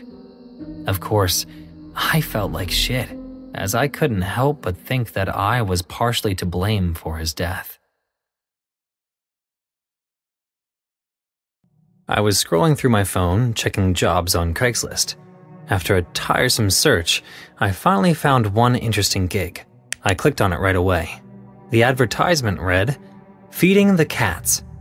Currently looking for a person to come by and feed my parents' pets regularly. Contact info 223-005-68. $50 a day." I called the number and a man picked up. Hello? Hi, I'm Nathan. I saw your advertisement on Craigslist. Are you still looking for help to feed your cats? Yes, I'm Fernandez, and you need to start tomorrow. Great. I will text the address and leave the money at the kitchen counter. The keys will be under the doormat. Fine. But let me tell you a few rules that you will need to follow. My parents will be in their bedroom, so don't disturb them or enter their room without their permission ever. Your job will be to come at 7 every night, feed the cats, empty the trash cans, and then leave right before 8. Under no circumstances you will stay past 8 p.m. Understood? Okay. I'll be there tomorrow then. The next morning, I woke up with the notification sound on my phone. The man had sent his address. I googled the address and it was on the outskirts. Around 7 in the evening, I hopped on my motorcycle and headed for the job. I drove amidst the empty highway surrounded by bushy trees. A truck passed by me. Other than that, there were no other human beings in the area. Finally, I reached it. I texted my friend Ben that I would spend the night at his house after being done with my part-time job. His place was the closest from my location, and I wanted to chill with my friend that night. I parked my ride outside and stared at the big wooden house. I already knew the keys were under the mat, so I had no difficulty entering the house. The house was full of old wooden furniture. It felt like time had stopped inside this house a long time ago. Since then, everything had been as it is. There was an old television and a big couch facing each other in the living room. I put my bag on the table and realized that it had a thick layer of dust on it. Jeez, does no one ever clean this place or what?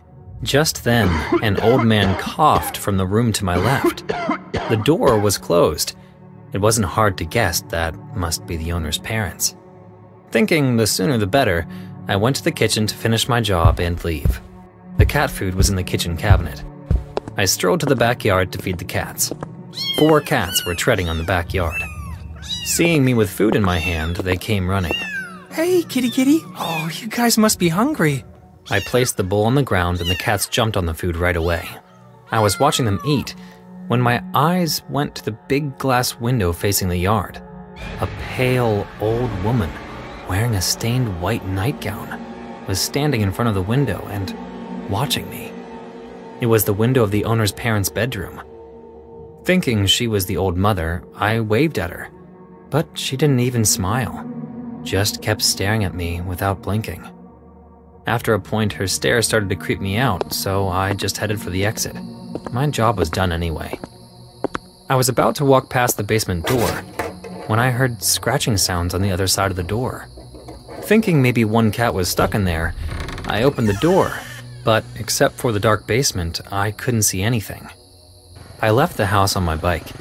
I was halfway down the road when I realized that I forgot my backpack in the house. It was 7:30 already, and I realized I would reach their house past 8, but I couldn't wait for the next day because my house keys were in it. So I took a U-turn and went back. As I entered the house, I found it in darkness. The pale moonlight from the living room window showed me the way. Oh no, the old couple must have gone to bed. I tiptoed to the table. The room door was still closed. The cats were sleeping in the corner, curling into a ball. As soon as I grabbed my bag, I heard a meowing sound behind me. Without turning to the cats, I said while checking my bag, Sorry guys, I won't be late again. I turned back to see the old couple's room door wide open and all 4 cats standing in front of it, still like statues. All of their glowing eyes were fixed on me. Those cats freaked the hell out of me. Somehow ignoring them, I headed for the main door. Suddenly, the living room TV turned on and a gray signal-less screen popped up. From the white, dim light coming from the television, I noticed the couple sitting on the couch. Both were staring at the pictureless screen. Realizing I had woken them up, I said, I'm sorry, I didn't want to wake you up. I'll leave, right now. I went to walk ahead when the basement door opened and slammed shut behind me on its own, followed by a spine-chilling scream of a woman. I turned back in shock and found the old couple was gone. By this time, I was creeped out enough by this house and its living beings. I called out to them. Hello? Is everything all right? Sir? Ma'am? I turned on my phone's flashlight and with trembling steps walked into the basement as the scream came from down there. The basement was dark and dingy like before. Useless old junk was scattered everywhere. The dusty air made me sneeze.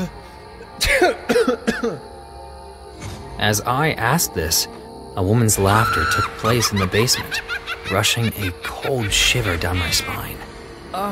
Is everything all right? Ma'am, are you hurt?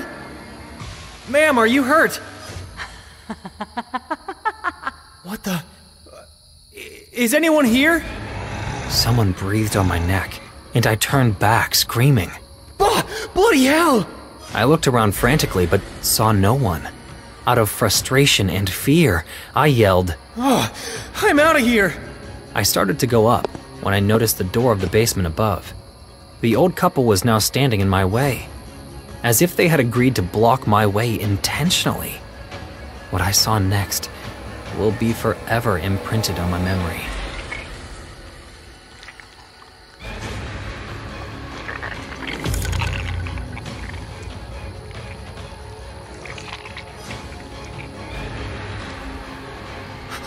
What the hell? Something in the back of my mind kept telling me that whatever I was seeing wasn't real. It was all a bad dream.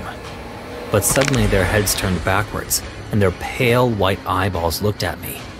I screamed and fainted.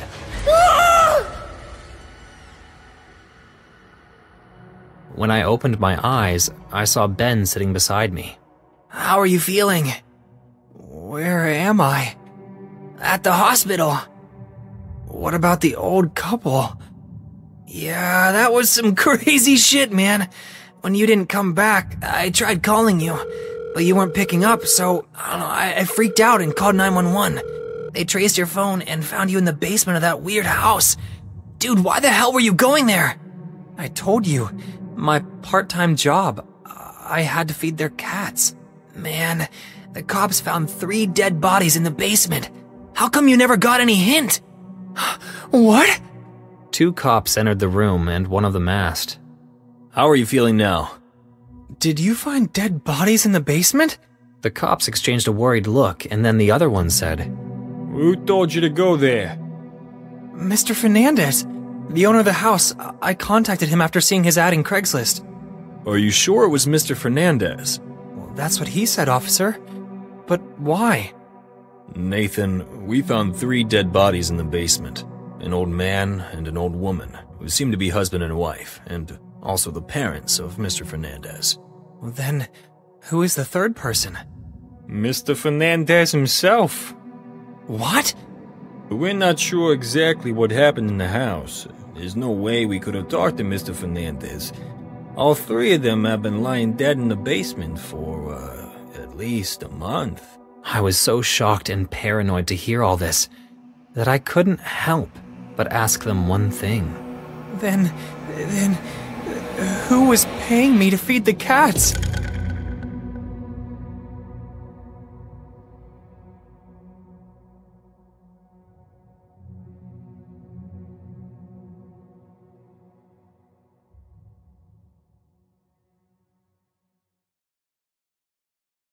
Most of the time, it's the big, deliberate decisions that change your life.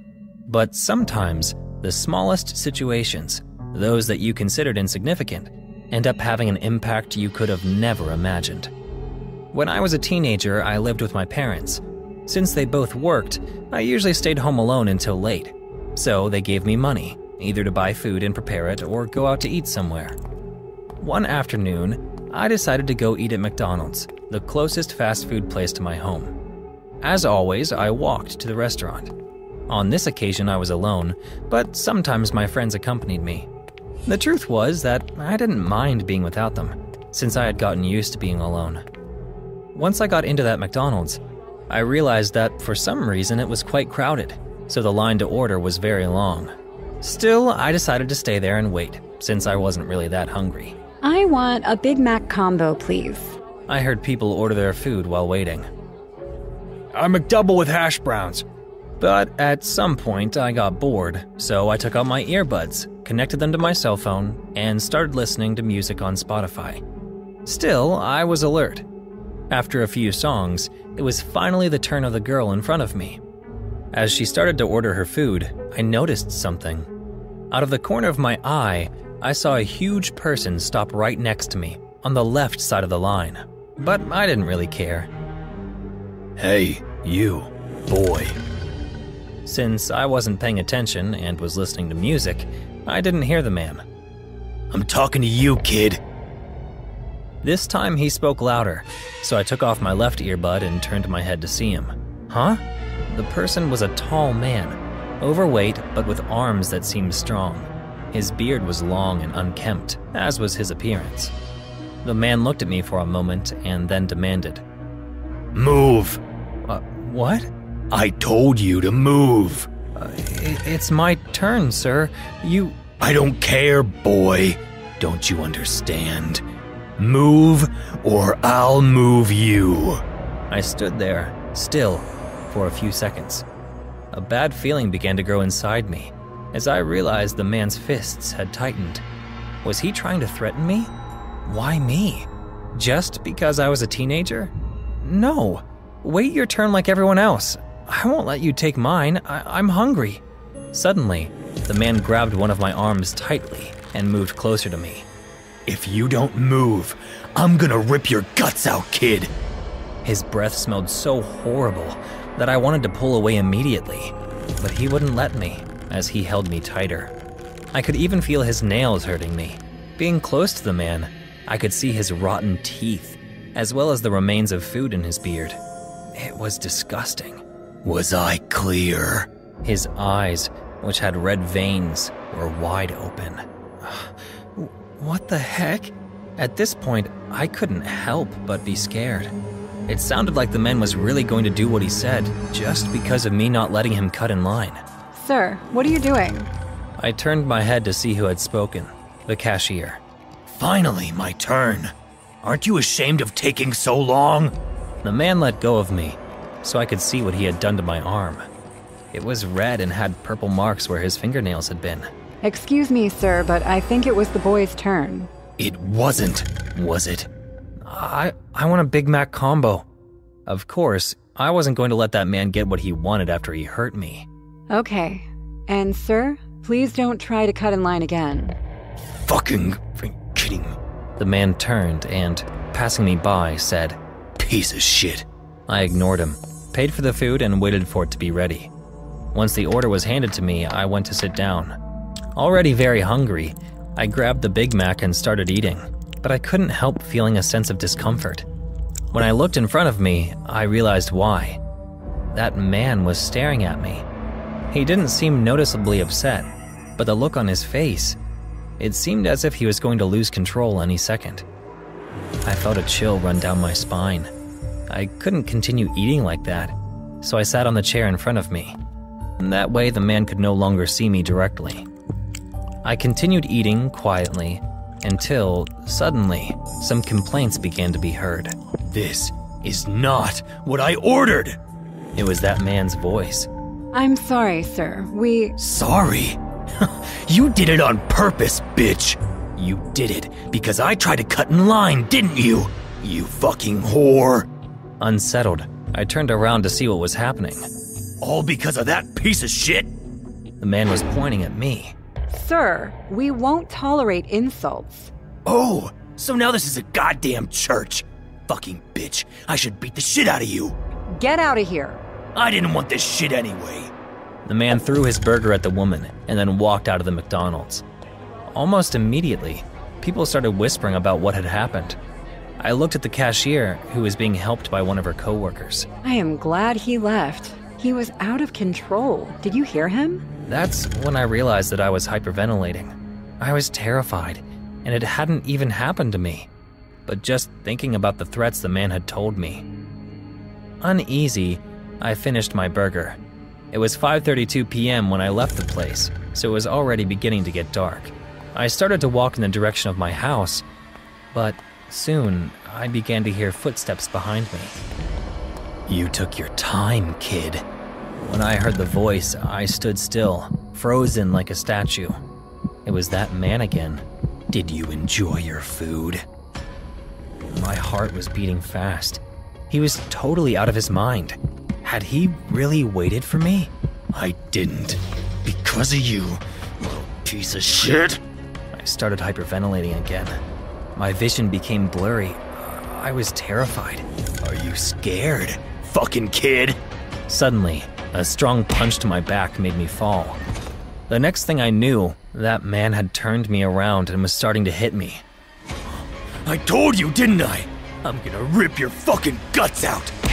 Over and over, the man punched me in the face. I tried to push him away, but he was too heavy. Soon, I began to feel my face swell, the blood coming out. At one point, I even heard a crack and a strong pain in my nose. Luckily, that afternoon, some people who were in the surrounding area managed to help me. Otherwise, I would have died at the hands of that man. Of course, he left my face smashed and swollen. He managed to break my nose, my lips.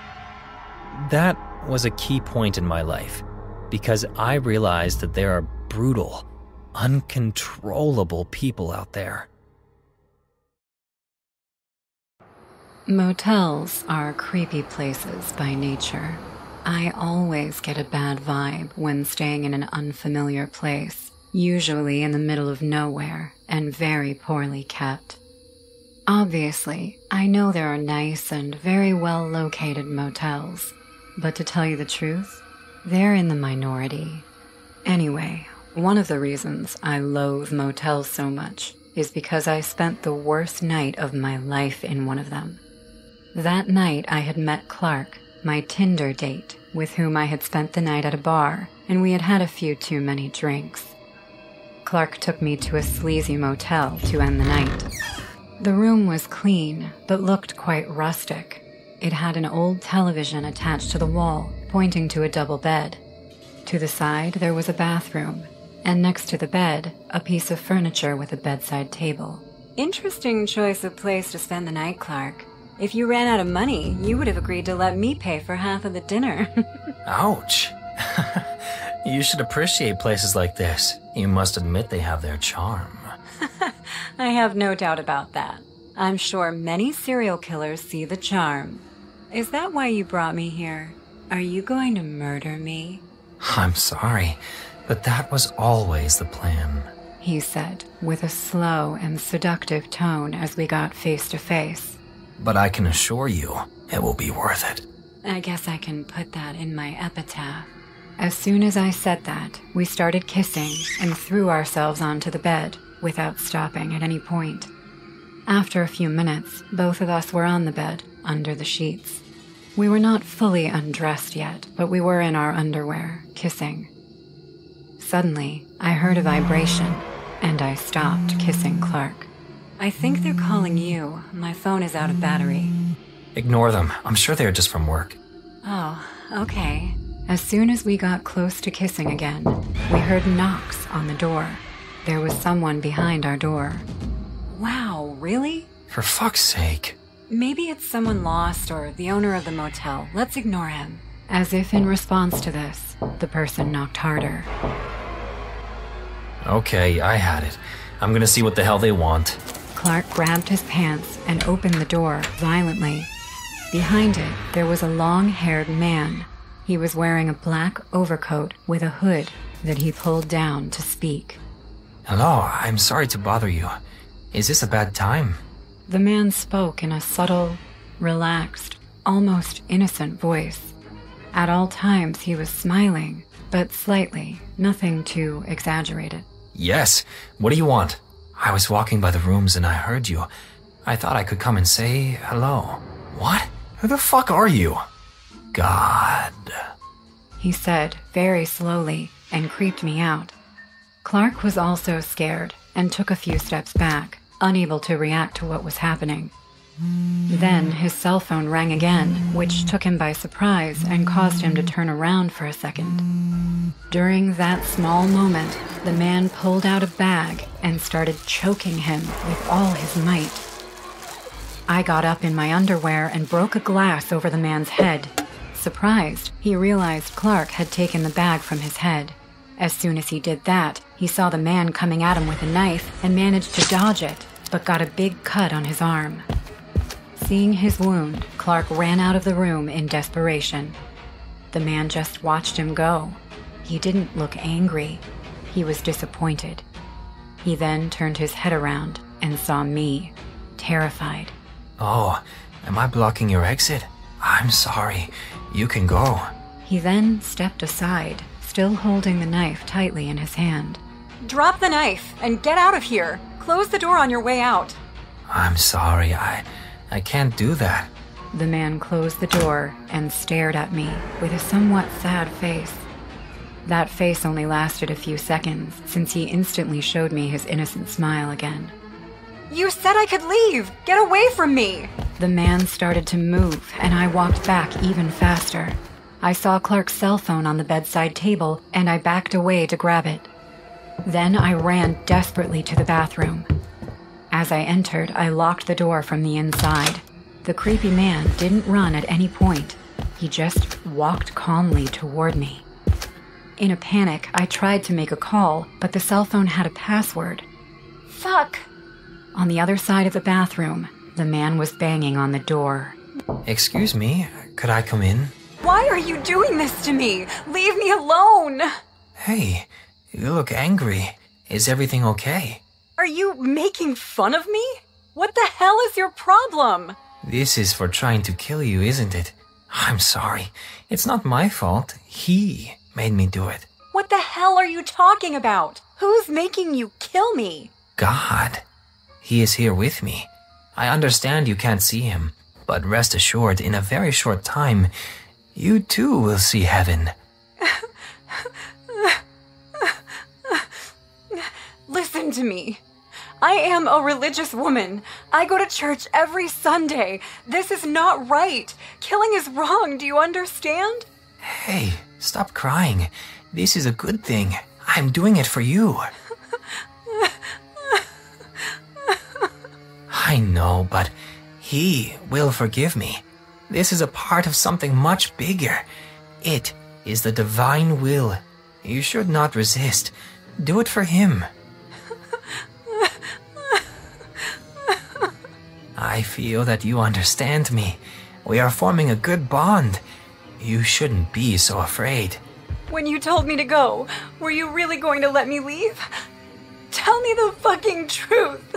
No, I was going to kill you. I'm sorry I lied to you. Would you let me in, please? You're still going to kill me? Yes. Can you unlock the door, please?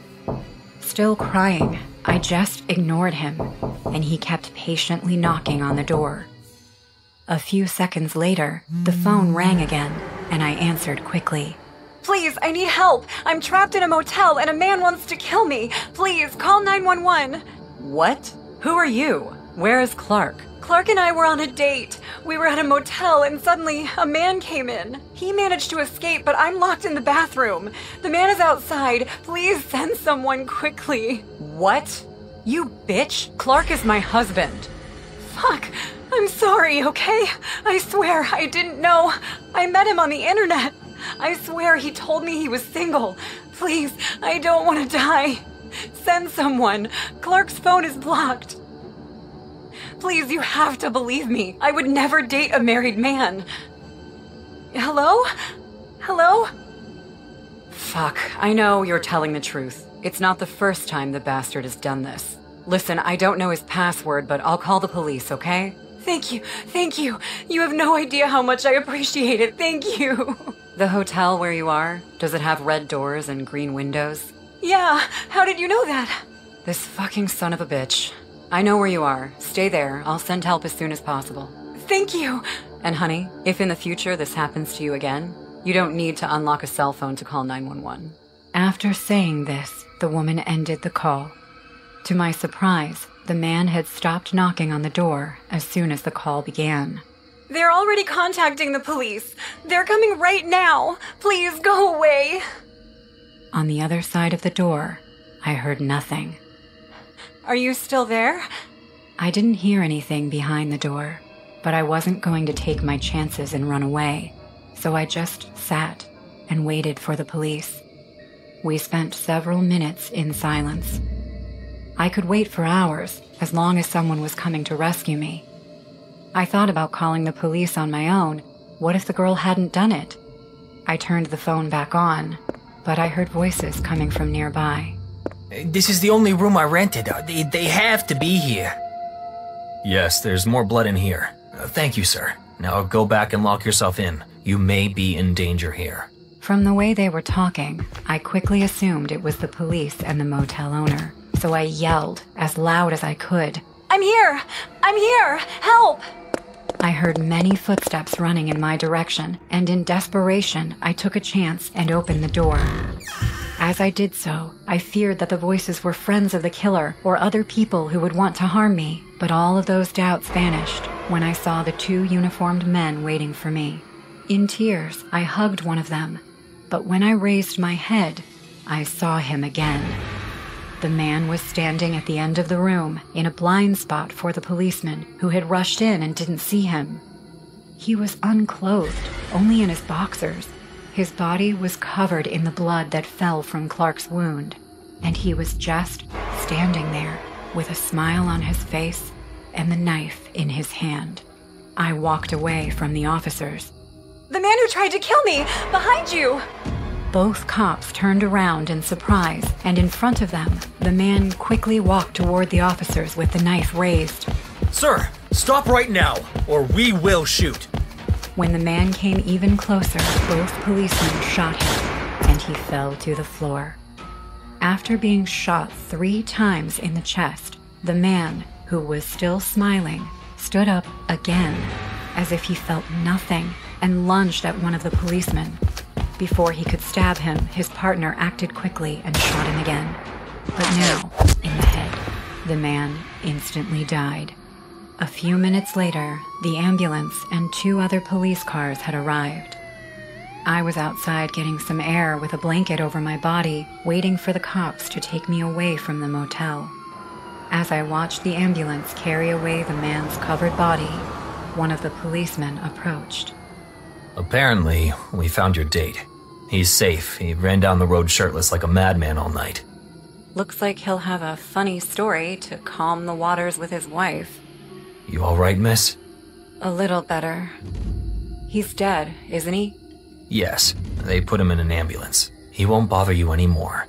I know, I just saw him. I don't even know why I asked. Don't worry. You just went through a very traumatizing situation. This man was a monster. I don't know any colleague that even with a bulletproof vest can get shot 3 times and still get up. He was probably under the effect of some kind of narcotic. Sorry. It was a complicated night for all of us. The important thing is that you are safe. We will get you out of here, okay? Yes. Thank you very much. After I got in the car, the cops started the engine to get us going. I looked back at the motel room from a distance and saw him again, looking at me from the window with his creepy smile while waving a hand at me. I rubbed my eyes in shock at what I was seeing, but when I looked again, he was gone. As the car began to move, I just closed my eyes and settled into the passenger seat. I was always a big fan of movie theaters. For as long as I can remember, I always asked my parents to take me as a reward for getting good grades in school or on my birthday. When I grew up, I started going alone or with friends until I met Roy, another movie fanatic. We not only started dating, but we went to see any movie you can imagine. We watched all kinds of movies. We didn't care about the genre. What I never imagined was the night we were celebrating 6 months together.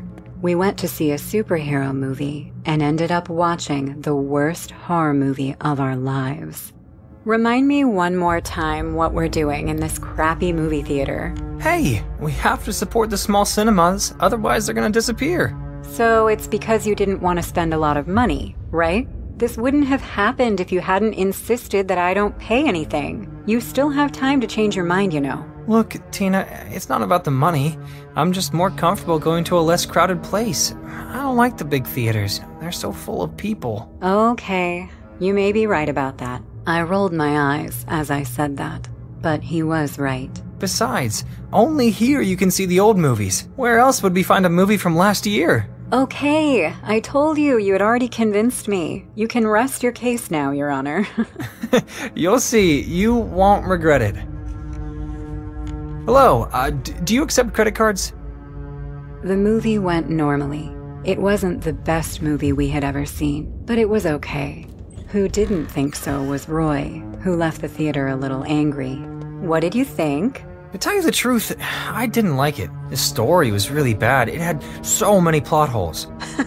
Plot holes? Come on, Rotten Tomatoes. If you want to watch an unnecessarily complicated movie, you should watch David Lynch. This was a freaking superhero movie. I know, but that doesn't excuse it from not making sense. While he was talking to me, he seemed distracted, so I started to get angry.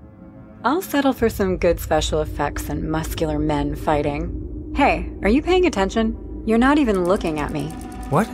Oh, yeah, sorry. Hey, look behind you. When I turned around, I found a huge sign at the entrance to the room that said Back to the Future. What?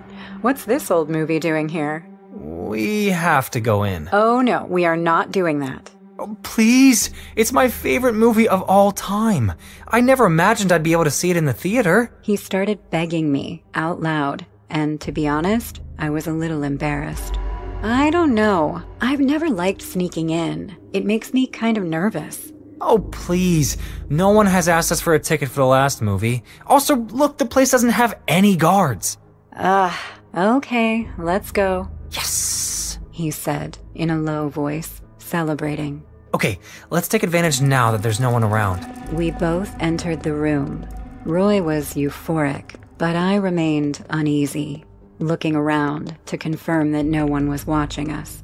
Once we entered the room, I felt a little more comfortable. We went to the front, to our favorite seats. We saw a few people sitting behind us, but they were very few. This is so exciting! It is? Oh, shut up. You'll love the movie. You can watch the sequels at my house. I still can't believe you've never seen it. As Roy was talking to me, something caught my attention. In the front row, to the side, 2 eyes were looking at us from above a seat. The eyes were huge and full of veins. What little skin could be seen was white and pale, and above it, a woman's long black hair. Hey, do we still have time to leave? What the why? Look, off to the side.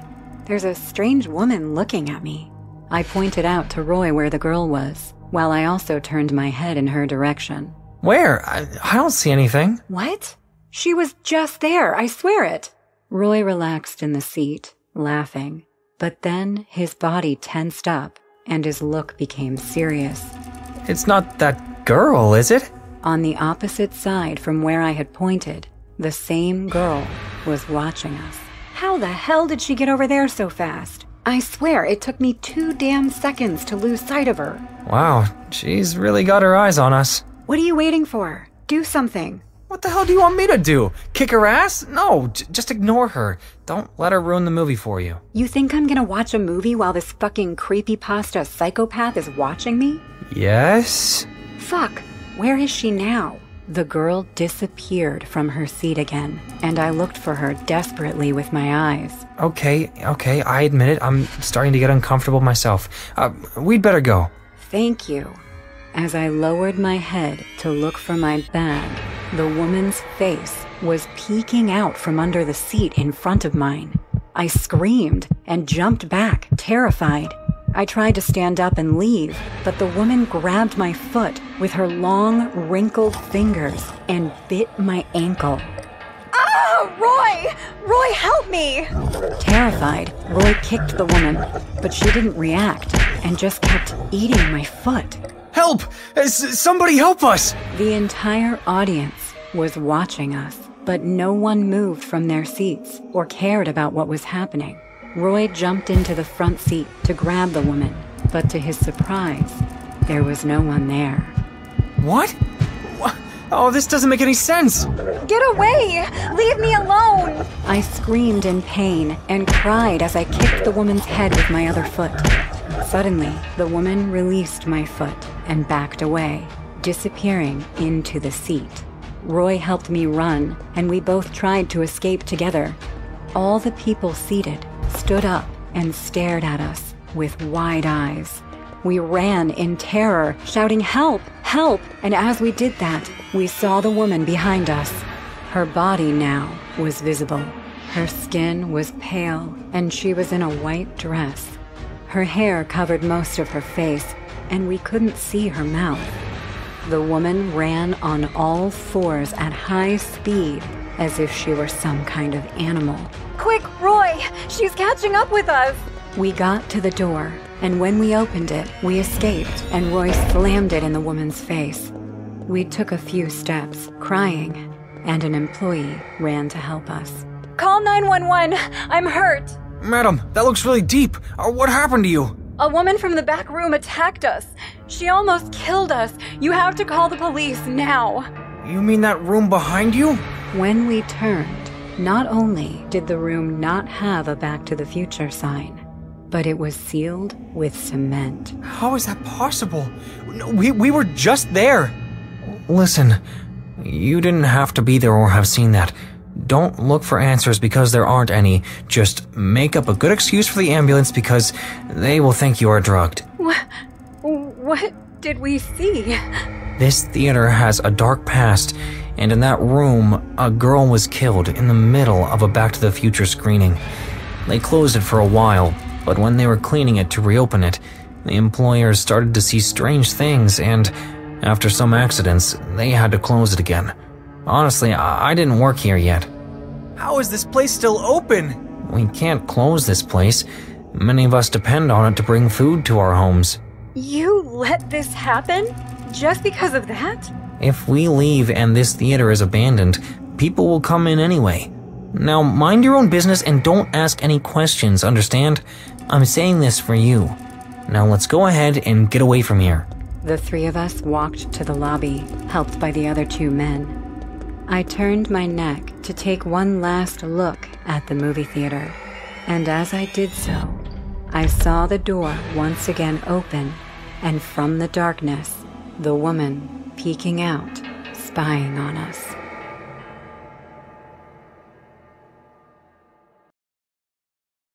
When I was just 11 years old, I was sent to a foster home.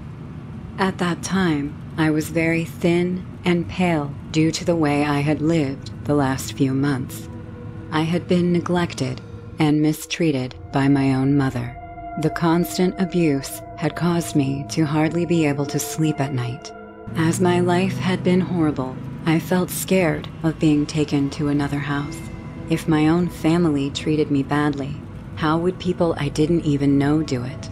But I had no choice. So when the woman opened the car door for me, I got out and walked with her to the porch of the house, where she rang the doorbell.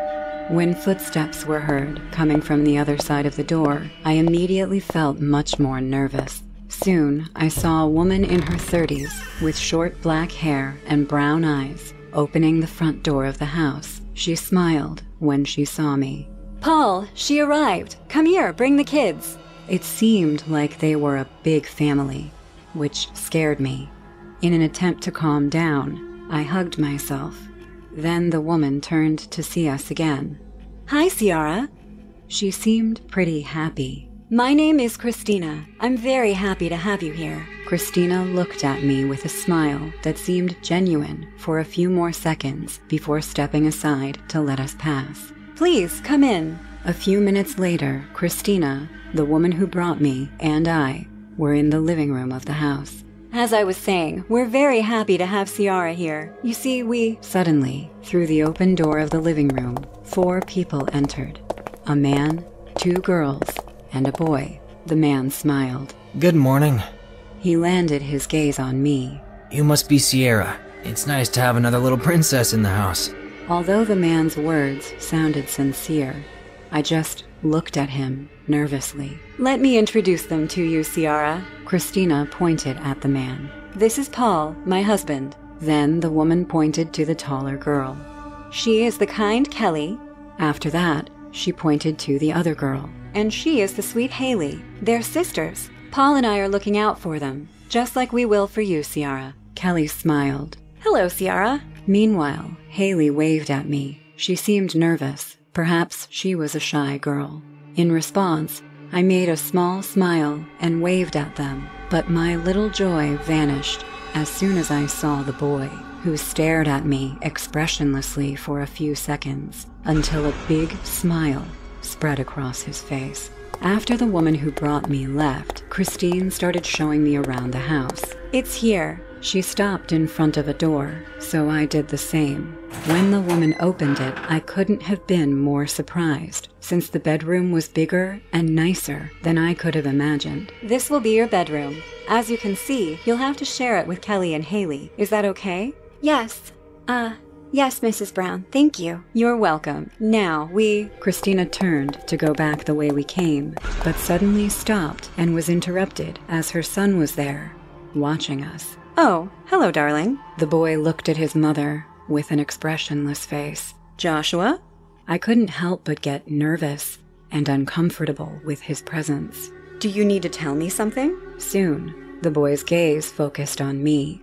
Can I be with Ciara?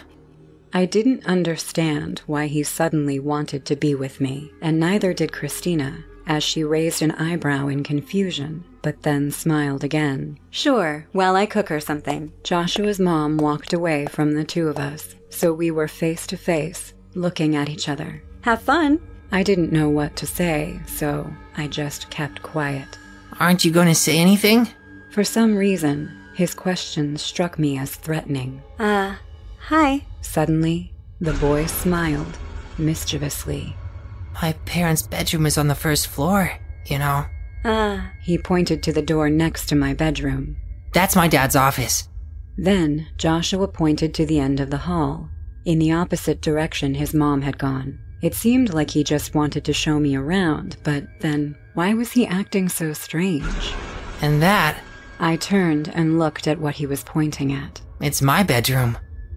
Okay. Are you going to play with me? What? We'll play together, right? I guess. The boy's smile grew even bigger. Cool. Suddenly, Joshua walked up to me and grabbed my arm. It was a firm hold, but he wasn't hurting me. In this way, he led me to the door of his father's office. Come on. Joshua opened the door and walked in, taking me with him. Once inside the office, he closed the door. What are you doing? I didn't get it. Why had he brought me here like this? It felt bad. As if that weren't enough, the boy ignored me. He soon walked over to his father's desk and opened one of the drawers, where he began to search for something. Meanwhile, I looked at him nervously. Is it okay to rummage through your dad's stuff? The boy didn't respond this time either. He got upset. Where did he put it? Joshua closed the drawer and opened the second, where he found what he was looking for. Or at least, that's what the fact that he smirked told me. He soon showed me the object. I was looking for this. Do you know what it is? A lighter? Yes. My favorite toy. Your favorite toy? Why? That's not... I'll show you. We're gonna have fun. Joshua walked over to me and grabbed my arm again. He took me to his bedroom. Once inside the place, which was much smaller than mine, I looked at it carefully. The first thing I noticed was the collection of video games he had, as well as the balls with which he could play different sports. Your bedroom is nice. Without turning to see me and looking for something on his chest of drawers, Joshua answered. Not as much as yours. His comment made me uncomfortable. After a few seconds, I could see that the boy had found what he was looking for, a notebook. Then he went to sit on the rug. Come here. Unsure, I sat on the rug across from him and watched as Joshua opened the notebook and ripped out 2 sheets of paper. The boy placed one of them on the ground next to him. Watch this. With a mischievous smile, the boy lit the lighter and held it close to the paper. Frightened, I watched as it slowly burned. In the past, I had been warned not to play with fire because it was dangerous. Hadn't they told him the same? When the paper was almost completely burned, Joshua blew on it to put out the fire and avoid getting burned. Cool, right? It's your turn. The boy took the other sheet of paper and held it out for me to grab. His goal was clear. He wanted me to do the same thing he had done. I'm not doing it. Why not? It's not fun and it's not a toy. It's dangerous. But you said you would play with me. This is not a game. Joshua, annoyed, grabbed one of my hands and forced me to take the paper. I don't want to. The boy then forced me to grab the lighter with my other hand. Do it! No! Ugh, you're just another dumb girl. Joshua took the lighter from me and activated it.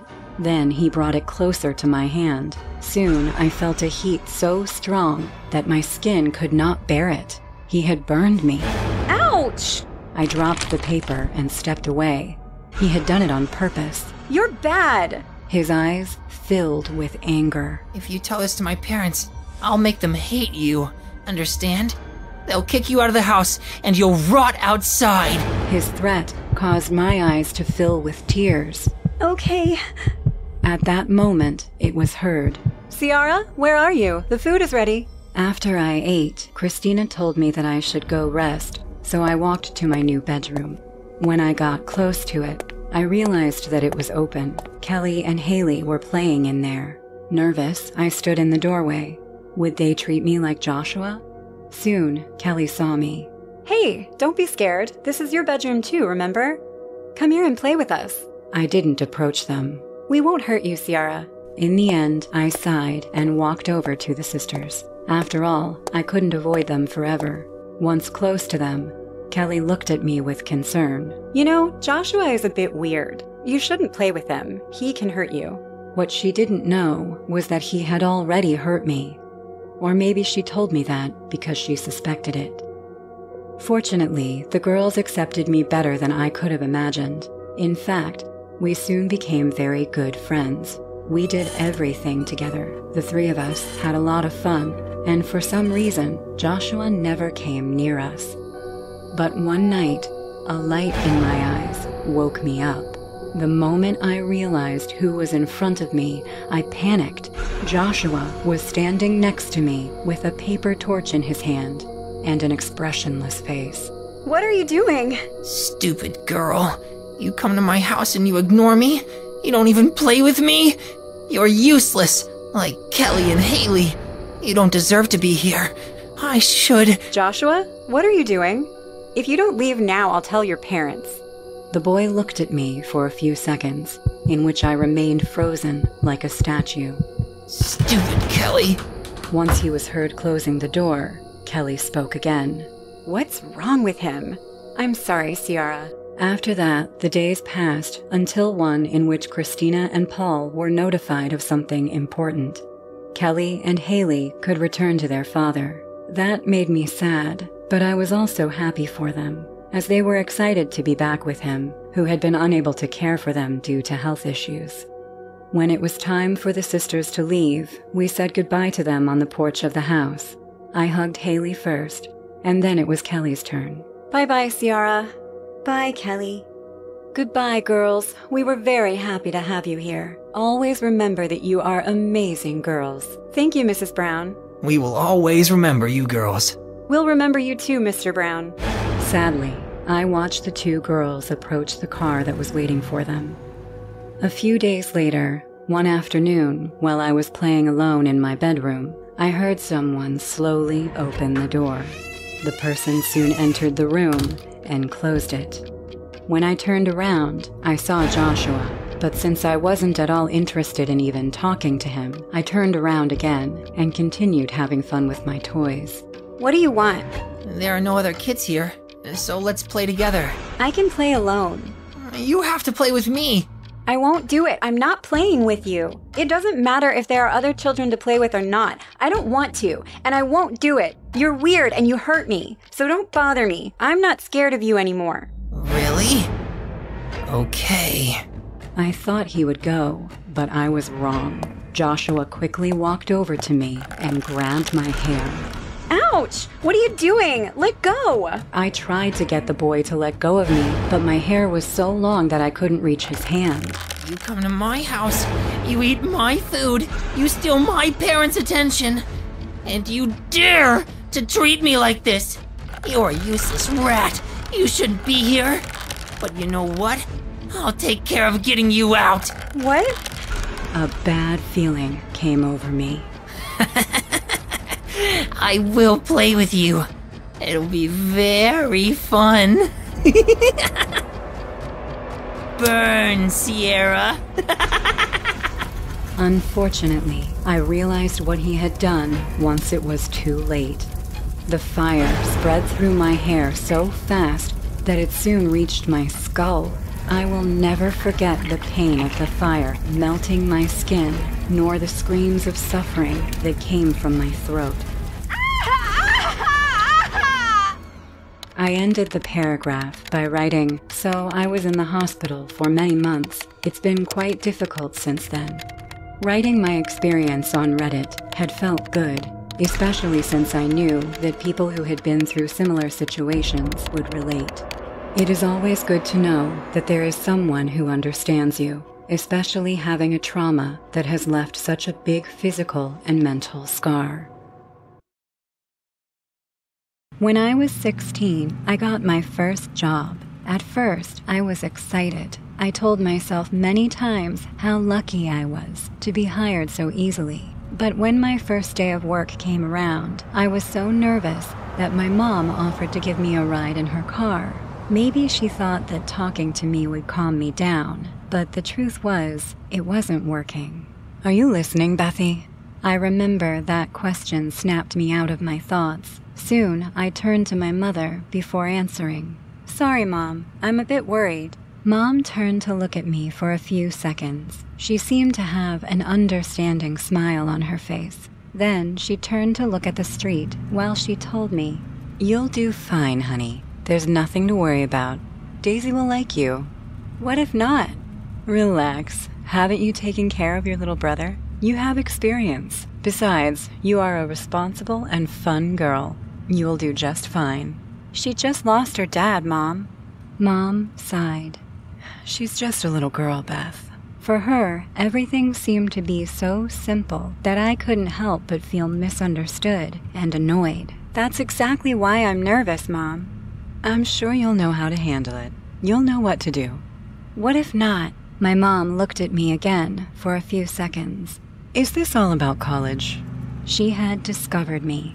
I asked you to stop worrying about it, Bethy. We've got money saved. Not enough. I noticed that Mom got a little upset. We'll know what to do when the time comes. I don't want you to stress about it. You'll do well in this job, and you'll be able to save for college. But if not, we'll be fine. Besides, I know you could find another. Everything will be fine. As usual, she was right, but that didn't calm me down. So I sighed and leaned my head against the car window. Okay. Shortly after our talk, we arrived at the neighborhood where the house I was supposed to go to was located. It was a bit small, but it looked cozy, like the home of a happy little family. Once Mom parked the car, I looked down at my wrist. That day, I had put on the pink watch I loved. With its help, I could see that it was 8:36 a.m. With a smile on her face, my mom told me, "We arrived early." "Yeah." "Come on, Bethy, get out." "Okay." I unbuckled my seatbelt and opened the car door. But before I got out, I turned to see my mother. "Thanks for bringing me, Mom." "With pleasure, darling. Remember, you'll do well. See you later, Bethy." I walked toward the house while listening to my mother's car drive away. My heart was beating fast. Once I was at the front door, I raised my hand to knock. But before I could, someone opened the door. It was Julia, the mother of the girl I was going to take care of. She seemed surprised. "Beth, you've arrived." I waved to her. "Hello, Jul," but the woman interrupted me. "I was just leaving. Daisy's in the kitchen. Bye."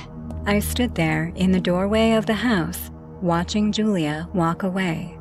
I closed the door of the house. Luckily, Julia, an acquaintance of my mother, had given me a tour of the small house the day she accepted me to take care of her daughter, so I knew where the kitchen was. In front of me was a small hallway with a door on each side. The one on the right was open.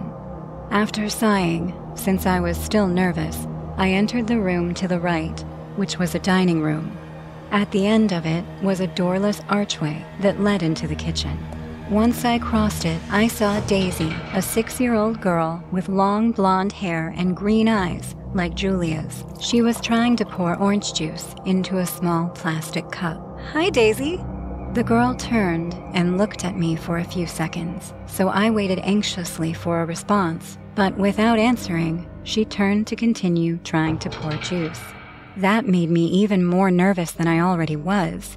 She didn't like me? Do you need help?" "I can do it." Once she had poured herself the juice, she turned and walked past me to the dining room. Daisy didn't even look at me. Instead, I watched her sit on a chair. When she started drinking the juice, I walked over to her. What would happen if she didn't like me? Was I going to be fired? "Did you have breakfast, Daisy?" Still not looking at me, the girl answered. "No." "Oh, what would you like to eat? I can prepare whatever you want." Suddenly, Daisy looked at me. Unfortunately, she seemed upset. "I don't want to eat anything." Sometimes kids were just too random. "Why not?" The girl turned to see the cup in her hands with a sad expression. Maybe she wasn't so random. "I'm sad. Jerry died." I felt as if my heart was hit hard. I wasn't ready for that, so I stood there for a few seconds, not knowing what to say. I even started sweating. Still, I didn't understand why she said Jerry, since that wasn't her father's name. "He was the most amazing goldfish ever." "Goldfish?" I breathed a sigh of relief. "I didn't know you had a goldfish." The little girl, excited, turned to see me. "Yes, the most amazing goldfish ever." But soon, she became sad again. "I'd show it to you, but Mom got rid of him. She let him go down the toilet because he was dead." In just a few seconds, the girl seemed to get upset. She was like a roller coaster of emotions. "But I don't believe her. Jerry was just upside down. He was doing a trick for me.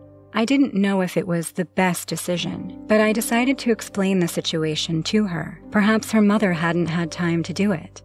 That's what happens when a fish dies. Really? So Mommy did the right thing? I'm sorry, Daisy. It's all right if you're sad. Huh? I'm not sad anymore. She wasn't anymore? The answer to my question came almost immediately as the girl made a big smile. I'm happy. Mommy said she's gonna buy me a puppy. I stared at her in confusion. I didn't know little kids could be like that, or maybe I just didn't remember. Either way, her attitude gave me goosebumps. I'm home. From the living room, we heard Julia as she arrived. Mommy! Soon, Daisy's mom came into the living room and saw me and the girl sitting on the couch. Hello, little one. You seem happy. Was your day good? Yes, Mommy. The little girl began to inspect her mom from top to bottom as if searching for something. Huh? Where's my pet, Mommy? Come on, we'll go get your new pet. I looked at Daisy as she laughed. It seemed that mother and daughter loved each other very much. When I got home, I was exhausted. I wanted to be alone for a little while, but as soon as I closed the front door, Mom came. Bethy! She hugged me. How was your day? Did everything turn out okay? Yes, Mom. Great. Daisy is very sweet, isn't she? I immediately felt uncomfortable with her question. Yeah, of course. Although, little kids can be a bit creepy sometimes. I couldn't help but imagine the big smile on Daisy's face when she told me how happy she was to soon have a new pet. It was creepy, indeed, but after all, she was just a little girl. She didn't understand. But just a bit. The next time I went to take care of Daisy, I was much more positive. See you later, Beth. Bye, Julia. Good luck. After entering the house and closing the door, I began to hear some strange sounds, squeaks, that sounded like those made by a mouse. It didn't take long for me to get scared.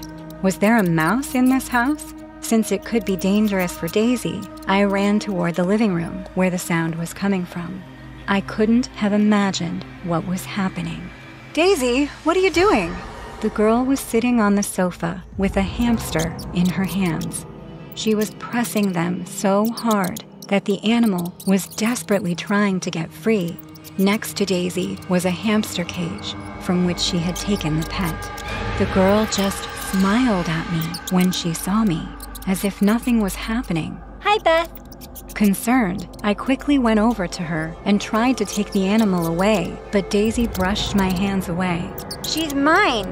The hamster continued to let out squeaks of pain. But Daisy, can't you see she's suffering? The girl took a closer look at the animal. Suffering? Yes, you're hurting her. I held out my palms to Daisy. Here, let me show you how to do it. Soon, the girl put the hamster in my hands, so I took her gently. Meanwhile, Daisy was watching her carefully. The pet had stopped squeaking. See? You have to do it gently. Gently? Yes, carefully, without hurting her. Now that she wasn't squeaking, the hamster seemed like a nice pet to me. It's cute, isn't it? Daisy didn't answer me. What did you name it? Hate. A bad feeling began to make me nervous. What? Hate. 'Cause I hate it. Oh, I guess it's hard for you to adapt to a new kind of pet. It's not that. The girl shook her head. I didn't want it. I don't like it. Well, even if that's the case, it's your pet now. Huh. You'll end up loving Hate. You'll see. Why do you think that? 'Cause Hate will be with you for a long time. Daisy's surprised expression gave me a bad feeling all over again. A long time? Until when? How was I going to answer a question like that? Well, until... Until Hate dies? Like Jerry? Yeah. Oh, okay. Daisy made that unsettling, big smile of hers while looking at the hamster, carefully. One afternoon, while I was sitting in the dining room with my mother, as we were eating together, my cell phone started ringing. I quickly took it out of one of my pant pockets and observed who was calling it. it was Julia, which surprised me. What is it, Bethy? Nothing. It's just that Julia doesn't usually call me. Without waiting any longer, I pressed the answer button and held the cell phone close to my ear. Julia? Hello, Beth. Sorry to bother you. Will you come tomorrow? Why would she ask me that? Yeah, sure. Why wouldn't I go? Well, you see, Hate died. Huh? The hamster? But you've only had it for a few weeks. Yeah, I don't know. Maybe she was sick? Huh. Anyway, I adopted a cat. His name is Jewel. When you come tomorrow, please take care of him too. Sure. Bye-bye. The next day, I was there early, as usual. Remember to take care of Jewel too. I left Daisy in the living room. See you soon, Beth. As always, I waved goodbye. Then I went into the house and closed the door. I soon entered the living room. I was particularly upbeat that day. Hello, Daisy. I stopped talking as soon as I looked into the room. No one was there. See? I shrugged. Maybe she had gone to get food, so I walked to the dining room. Daisy? No one was there either. Daisy! I walked to the kitchen and went in, but again, the girl was not there. That's when a great fear began to make me nervous. Perhaps she was only in her bedroom or even in the bathroom. But then, why didn't Daisy answer me? Suddenly, a detail caught my attention. On top of one of the kitchen cabinets was the plastic cup that Daisy always used to drink juice. Hopelessly, I turned to continue looking for her. Daisy, where are... But I stopped as I was able to see through the kitchen window out of the corner of my eye. I turned back to look out the window. There you are. I was immediately relieved to see Daisy there in the yard. She was sitting on the ground and she was looking in the other direction, so I could only see her back, and therefore I didn't know what she was doing.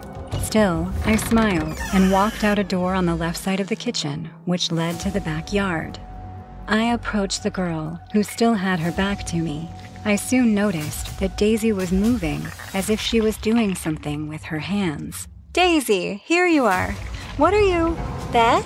When the little girl turned around, the joy was wiped from my face. In fact, I froze like a statue. What my eyes were seeing couldn't be true.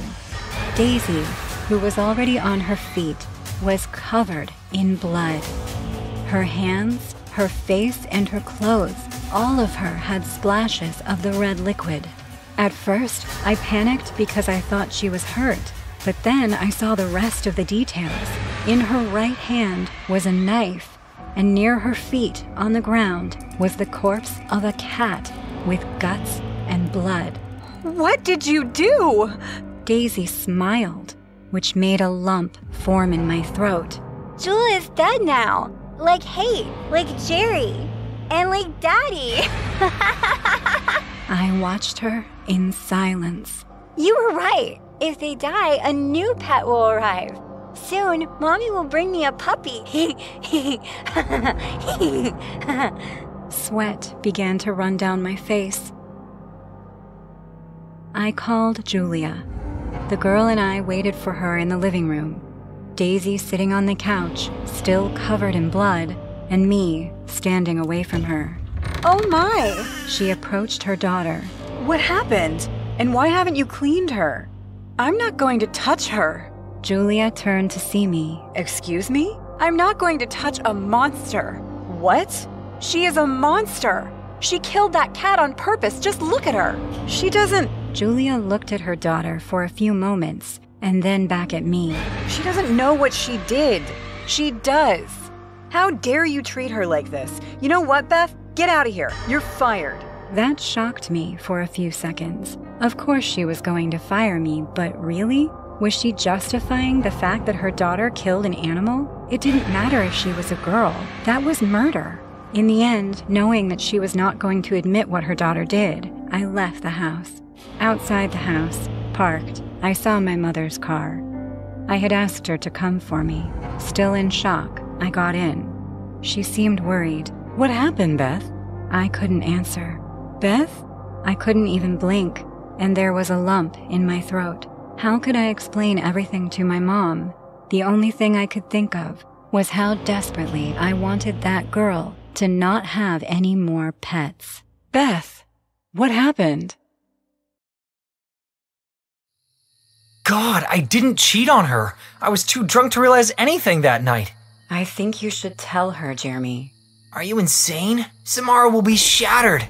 They're getting married next week. Now is not the time to overreact.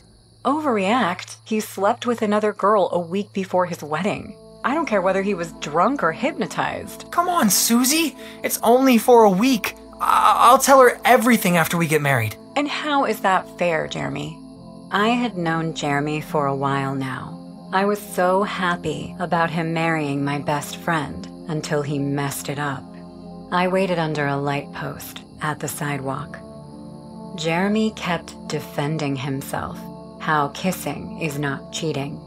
It was 12 a.m. already, and Samara hadn't arrived yet. The streets were empty. The entire neighborhood was asleep. Suddenly, I heard a bicycle bell. Samara was coming in our direction with a big smile, riding her cycle. Jeremy and Kyle came and stood beside me. They behaved like nothing had happened a few seconds back. Samara stopped right in front of them. Hey, look who's on time. Shut up, Kyle. Feel glad you were invited. Jeremy, I honestly don't know how you're going to put up with this crazy woman. Oh, stop it, you two. Come here, babe. Jeremy hugged her. Stop loving me so much. You'll make Susie jealous. You wish. Saying this, I gave Jeremy a cold stare and started to walk. I heard Samara saying, Whoa, someone's in a bad mood. What's up with you two? Did you have a fight? She is not important. Anyways, what do you have in mind? Why this late night meeting?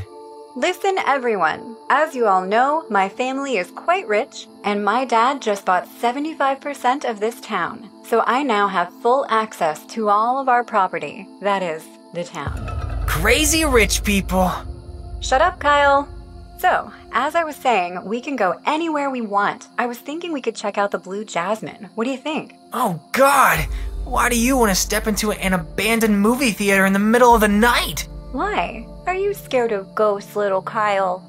Kyle got angry and turned his face away. Come on, guys. It'll be fun. Also, I have something cool for us to try. Saying this, she picked up a bag from her bicycle basket and pulled out a bottle of whiskey. That seems expensive. Yeah, it's Dad's. Oh no, he's gonna be furious. Stop being such a wuss. Samara put the bottle into the basket and started walking. We all followed her. Pale moonlight and dimly lit streetlight made the town look spooky. The four of us were walking silently. Our footsteps echoed in the night. Leaving the outskirts, Samara took a narrow path amidst the woods. Owls were hooting. Coyotes were howling.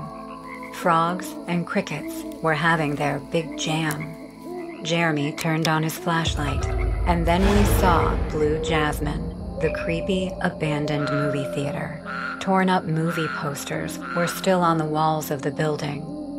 The big white signboard was broken and hanging dangerously from the top wall. Samara opened the door with a key, and we went inside. The dark, dusty hallway stood in front of us. A broken, cubicle-shaped counter could be seen in the corner. Dirt and cobwebs wrapped it completely. Samara walked to a big switchboard on her right and pressed on it. The two spotlights in the hallway turned on. Dad's planning to reopen this place, so the workers are rebuilding it. Wow, this looks like the 70s. I heard this place caught fire. It didn't catch fire. Someone burned this place to the ground. What?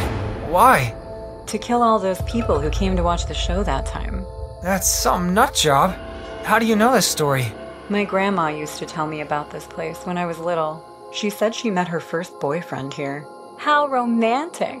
Saying this, Samara kissed Jeremy. We started walking down the hallway. At the end stood a big door. Kyle pushed the door, and a bundle of bats flew over our heads. Bloody! What a chicken. Enough, Samara. Hey, let's go in. Jeremy and Samara went in. Kyle wiped the sweat off of his forehead and looked at me. Are you coming? Yes. The movie hall was worse than a dumpster. Broken seats and filthy garbage were lying around. The big white screen had turned gray with dust. The curtains were torn. Everything was in the worst condition. Samara took out that bottle of whiskey and opened it. Let's get this party started. Woo! Jeremy and Samara started dancing.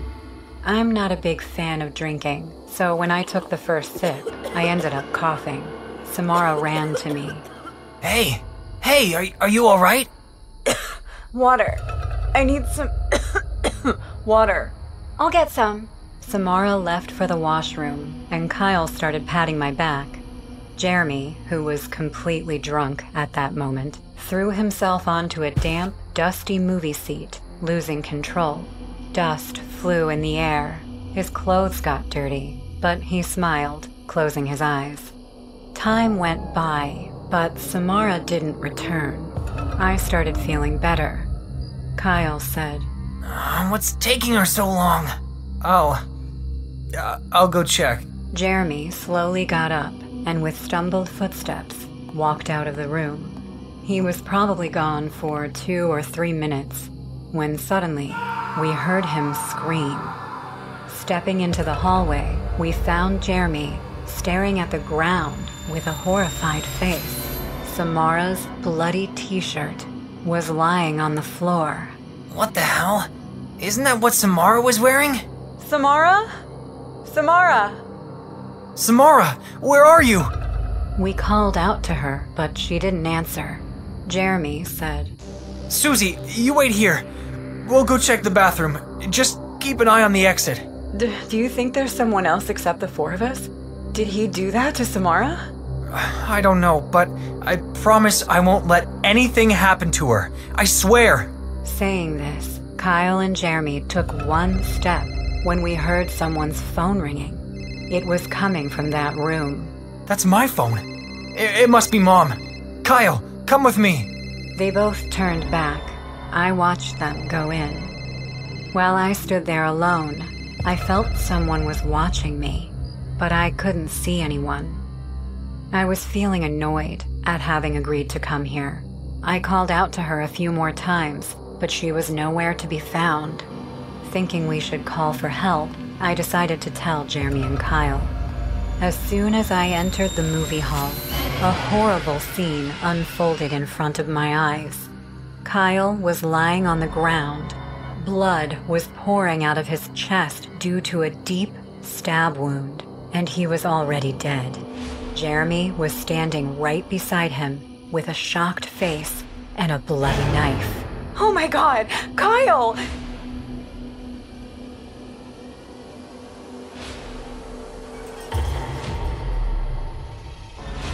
It's you? Oh my God! No. Susie, listen to me. Help! Somebody help me! I began to run. Jeremy chased me with the knife. He screamed. Susie, stop! Listen to me! Please don't kill me! Someone help me! I didn't stop. I ran and ran. I was almost close to the exit door when I heard Jeremy scream one last time. Ah! I looked back and saw Jeremy standing still with a painful face. Blood was flowing out of his chest, turning his shirt red. He looked at me one last time and said in his dying voice, Not me! Susie, not... And his body collapsed on the floor, revealing Samara standing behind him.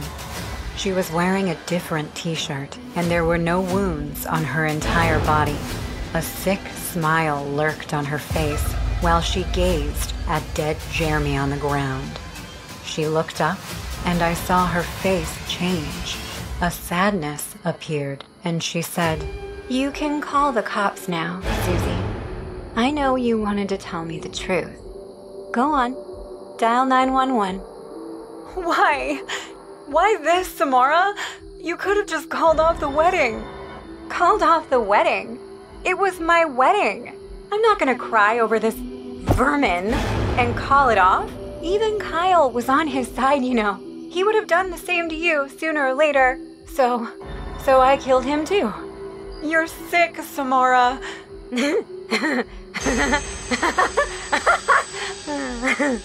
We're all sick in some way or another. It's the reaction to our sickness that makes us different from one another. I'm gonna sit down. All this blood is making me nauseous. Samara sat on the floor near Jeremy's dead body and started talking to him like a mentally deranged person. I loved you so much, Jeremy. Why did you have to do this to me? We were only a week away from our perfect life. You hurt me so bad. That's why I had to hurt you too. With trembling hands, I called 911. Hello? Please, send the cops here to the movie theater. Ma'am, which movie theater? The abandoned one, at the outskirts. Blue Jasmine. Please hurry.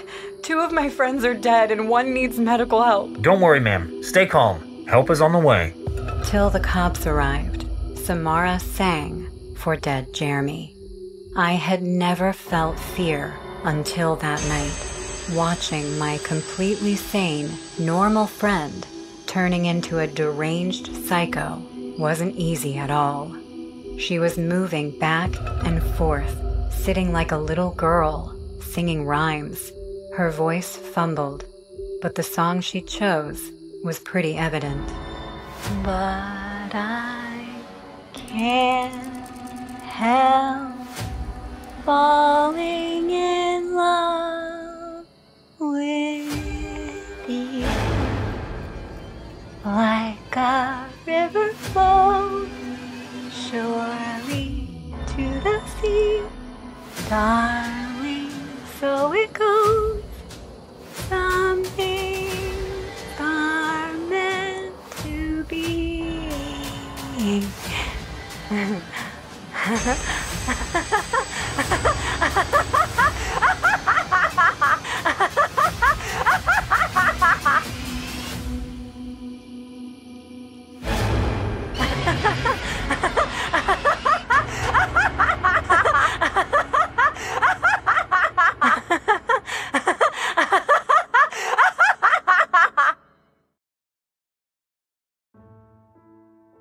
What do you mean I can't take care of him? I'm his father, Patricia. My dad was yelling at my mother, and I listened quietly. Really? So it was all you? Bullshit! That's it! I'm done with you! You can talk to my lawyer now. He kept the phone on the heavy dial a little forcefully, and then kicked on the post nearby out of anger. Then he started to calm down his anger by breathing heavily while closing his eyes. After a few seconds, he came back to the car. He got into the driver's seat. I said, Are you and Bobby having a fight? My dad looked at me with a sad face and said, Would you like to live with me for a while? Okay. Thanks, kiddo. So, we will spend the night in a motel, and then I'll get us on the first flight to Berlin tomorrow. Will Mom be coming? Maybe not this time. We were driving down the dark, empty highway. I kept staring at the bushy trees passing us by. Suddenly, my dad took a left, and we saw a red light blinking at some distance on the side of the road. He drove towards the sign and stopped. It was a motel. We got out of the car and he said, Let's stay the night here. Tomorrow we will drive to Grandpa's. It will be good for us to spend the summer with him. I yawned and nodded my head, saying yes. We started walking to the motel reception. An old man with a round, chubby face was sitting behind the counter. His one eye was poorly stitched from some recent accident. He looked up and down and then looked at me. We don't have rooms. Hey, come on. I have a son. I can't stay in the car. Help me out here. Saying this, my dad took out a $50 bill and put it on the counter. The man took it and handed us a room key. On that key was written, Room number 9. My dad asked the man, Is there any food? The vending machine is on the end of the corridor. With his annoyed reply, my dad and I started walking to our room. We stopped outside room 9. Unlocking it, my dad said, Luca, go lie down on the bed. I will be back with some snacks, okay? Yes, Dad. I went inside, took off my jacket, and looked at the room. The room had separate beds, and I knew my dad had a habit of going to the bathroom in the middle of the night. I didn't want my sleep to get disrupted, so I slept on the bed near the room door. I was half asleep when I heard the room door open. Thinking it's my dad, I said, "I'm not hungry now, I need to sleep." I waited for him to answer back, but when 5 minutes went by and he still didn't say a word, I opened my eyes and got spooked. There was a woman sitting near my foot and watching me. I felt as if I was going to die of a heart attack. The way she gazed into my eyes, I felt my body paralyzing with fear. Her pale skin, accompanied by blue veins peeking underneath them, made her look horrible. Her glassy blue eyes looked dead. But when I noticed her neck, I almost peed the bed. Her long, black braided hair was tied to her neck like a hanging rope. She grinned at me, and I opened my mouth to scream, but no voice came out. Mimicking my fear, she opened her mouth to scream too, but instead of a voice, her long, hanging tongue came out like a flapping dead bird.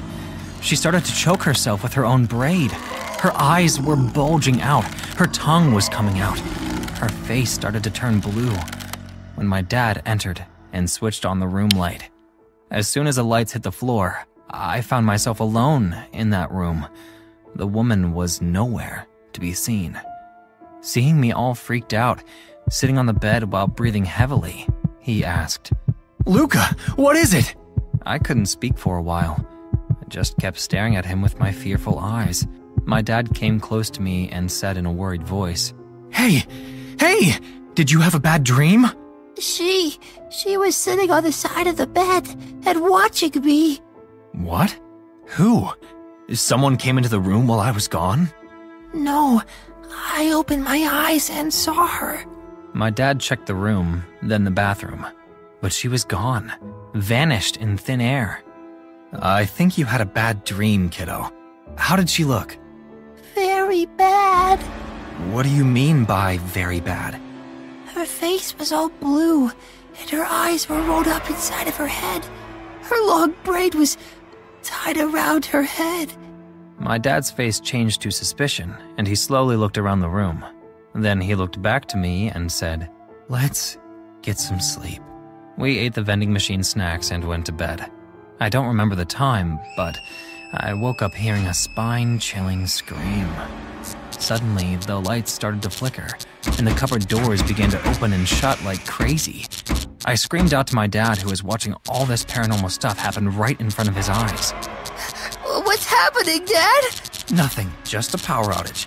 Relax, kiddo. The lights flickered a few more times and then the bulb exploded. The room went into complete darkness.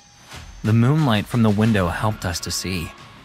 Suddenly, a female sobbing voice started to come from the corner of the room. A woman was crying in pain, horrible pain. Her cry was maddening and also scary at the same time. My dad said in a fumbled voice, Who are you?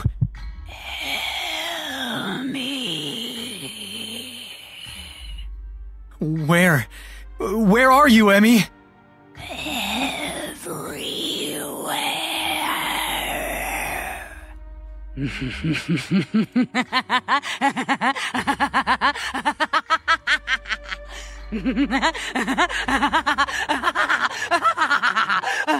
Suddenly, the room door slammed open and a gush of wind entered. Our eyes were stuck to the door, thinking the woman would come in from there.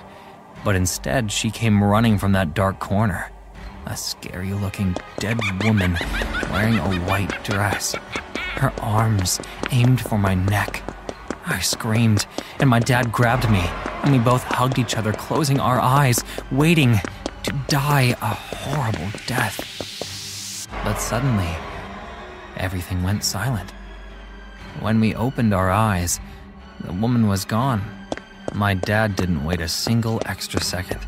We packed our bags and came out. You can come out now, Wanda. Free $50. Oh, God, these people are so stupid. Get ready for the third round in one night. I'll check the special effects. You give him room 8 this time. It'll be easier for me to travel through the secret doors. This way! This way, gentlemen! Not all paranormal investigators enjoy being paranormal investigators. Sometimes I search YouTube for videos of urban explorers, and they all seem very nice, like they're having a great time looking for ghosts. That was never the case for me. Rob was a content creator who was all about looking for ghosts in haunted places. He paid me to be his cameraman, and together we did some explorations. I wasn't interested in looking for life after death, but I didn't have enough to eat, and he paid me very well. This day, Rob was very excited. We were going to investigate a famous case in Mexico, and according to him, this was his opportunity to grow his channel. Ready. You can start whenever you want. Okay, so we're live? Yes. Why do you ask? Without any warning, Rob walked up and slapped me hard across the head. The light's not even turned on, you stupid idiot. Hey, what's your problem? My fucking problem is that I can't trust you with something as simple as turning on a stupid camera. I don't even know why I brought you here. I guess out of pity. Look, I'm sorry, okay? It won't happen again. You better not, because I won't pay you a goddamn dollar and you'll have to go back to digging through my garbage for food. Understand? Of course, boss. Sorry. Always remember where you came from, Fred. You need to be more grateful and not be so stupid. Yes, boss. 1, 2, 3, and we're live. Good afternoon, lovers of the unknown. It's me, Rob the Ghost Hunter. This time we are visiting our beloved neighboring country, Mexico. We are in the city of Querétaro, in front of the house where Claudia Mijangos used to live. For those of you who don't know who she is, this former beauty queen murdered in cold blood her 3 children inside the walls of this very house. As a defense in court, Claudia Mijangos said that she has no memory of the crime, as she was possessed at the time of the murders. The murderer was sentenced to 30 years in prison in 1989 and was released in 2019. But it is said that the souls of the children still haunt the house, haunting whoever dares to disturb their rest. Let's go inside, cameraman! We both entered the house. Rob seemed happy. You would think it was because of the research, but I knew he didn't believe in anything. He was extremely excited, imagining how much his channel could grow. This is the dining room. Although they detected the most activity upstairs, many report that from here you can hear the cries of the children as their mother murdered them. Cameraman, focus on the graffiti on the wall. I obeyed him, somewhat frightened. Come on, let's go upstairs.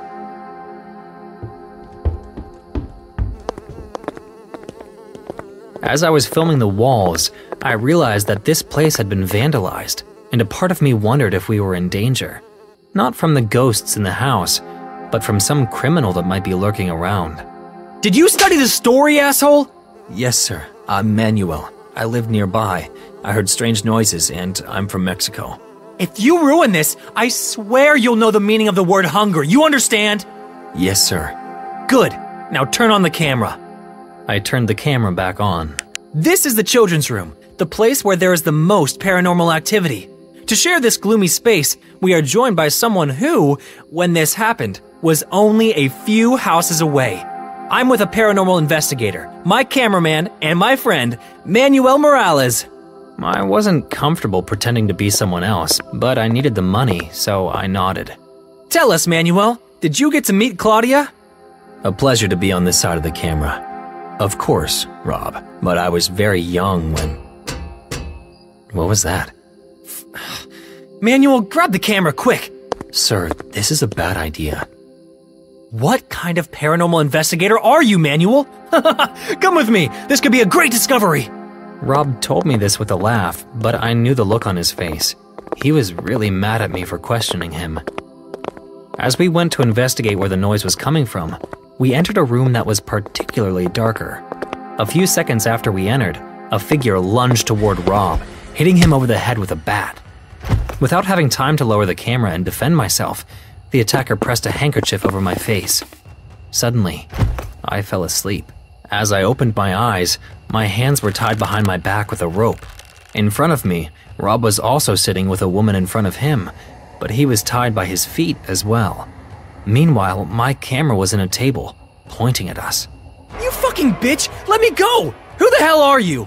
Shh, shh, shh, shh. Manners, Mr. Streamer. I'm so excited. I've always wanted to be in front of an audience. How are you guys? I'm Mrs. Serial Killer. I kill children who come to Miss Majango's house looking for ghosts. Let me go, please! I'm losing a lot of blood! Very good job with the manners. Did you see that it wasn't so hard? Please! You're still being a bit rude. I was talking to your viewers. Her face was suddenly full of anger for a second, putting on an expression that I would remember for the rest of my life. As I was telling you guys, as much as I enjoy my time at Miss Majango's house, it's time to spread my wings and look for a new place. But don't be sad. I'm going to present one last show. Saying this, the girl spent a few seconds performing a classical dance around Rob, who was crying in pain and asking her to let him go. Fun fact, did you know that Claudia Majangos also danced? It was truly an inspiration, except for the part where she's totally crazy. Well, I don't want to bore you with my art. I know you're waiting for the killing. Before she could get in Rob's face, I saw a chance and rammed her with all my strength. We fell to the floor, but the woman recovered much faster than I did, as I was still tied up. Can you wait your fucking turn? Angrily, she quickened her pace towards Rob's direction and put her foot on his head. Sometimes a little wind comes into the house and the door squeaks. Did you think someone was going to come in and save you, you little streamer? Let me explain something to you. This is not a Hollywood movie, and you are definitely not the hero. No one is coming in to save you. You're all alone. The woman violently stomped on Rob's face over and over again. Less and less of the screams of pain could be heard until they finally stopped in a pool of blood coming from his knees and his face. In the meantime, I just tried to escape.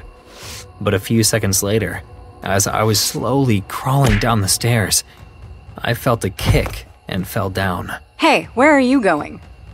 Please, I didn't do anything. Of course not. I was just coming to tell you that you forgot your camera. By the way, your boss was right. You really are an idiot. You didn't turn the camera on before the interview. I just noticed. I cried as hard as I could. Stay calm.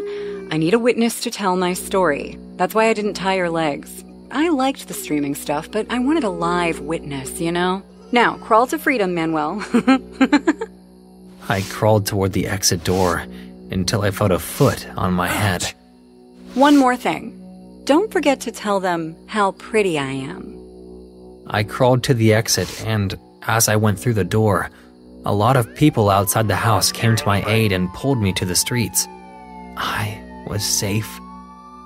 Although the police asked me a lot of questions, they never made me feel like a suspect, because the police knew about this girl who had attacked us, and they were trying to find her.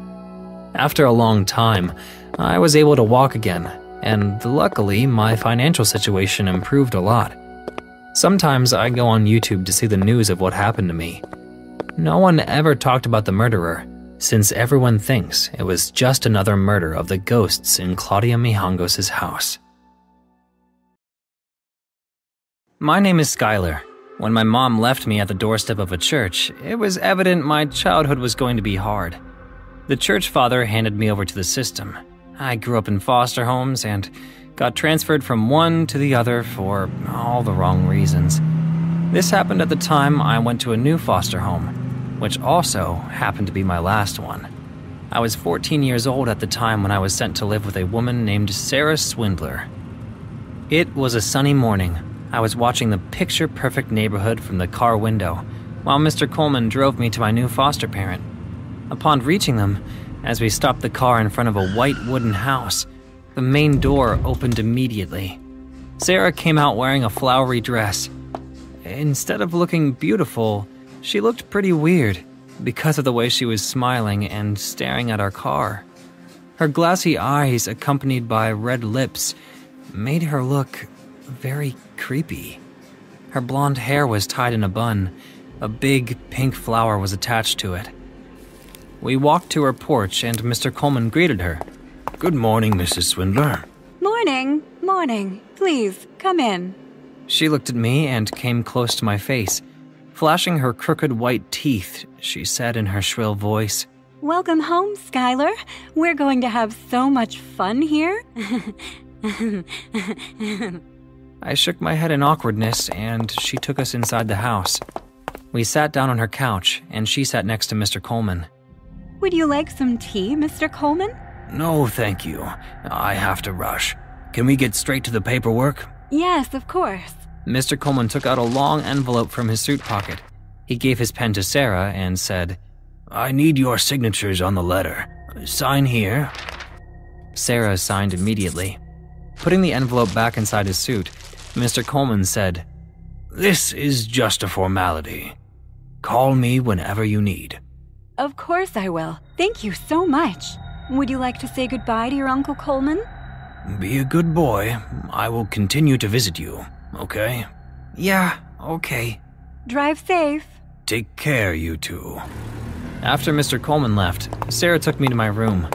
I was happy to see how she decorated my room. It was perfect, more than I could have asked for. I freshened up and Sarah told me to come downstairs for dinner. We were eating quietly. I was surprised to see her cook so many delicious dishes for me. Everything was going fine until she grabbed a fried chicken leg and started chomping on it. The sound of the chicken getting crushed between her crooked teeth gave me anxiety. While eating the chicken loudly, she said, Don't you just love chicken? Yeah, the food is good. What's your name? Sarah. But if you want to call me something, I prefer Mommy. But I don't want to be your foster parent, Skylar. I can be your mom if you let me. I promise I will never force you to do things that you don't want to do. Okay. Can I call you Sarah for now? Aw, of course you can. Let's be friends first. After dinner, I went straight to my room. I couldn't sleep thinking about the weird conversation that Sarah and I had at the dinner table. She wants me to call her Mom? One thing I was pretty sure that I was never going to call her was Mom, but I still tried my best to be friendly with her. One afternoon, I was mowing the lawn when I saw an old woman struggling to carry 2 heavy grocery bags standing on the sidewalk. Out of humanity, I went to help her. Let me carry those for you. Oh, thank you so much. You are a godsend. Are you new here? Yeah, I'm living with Sarah. She's my foster parent. Sarah? Yeah, why do you look surprised? Nothing. I didn't know she was capable of such things now. Well, good for her. I dropped her at her house, and on my way back, couldn't shrug off what the old lady said to me. I mean, I know Sarah is a little weird, but why did she look so shocked to hear about Sarah's foster parenting thing? I was closing the gate of the garden when Sarah spoke from behind. Where were you? Just helping the old lady down the street. It'll be better if you don't get too close to her. Why do you say that? Because she's hated me from day one, and I don't even know why. I guess it's an old age thing, to be cranky of the young. Even though she said it pretty casually, I could sense the nervousness in her voice. After lunch, Sarah gave me some pocket money and said, Why don't you buy something for yourself? The mall is only a few blocks away. Take this as your homecoming gift.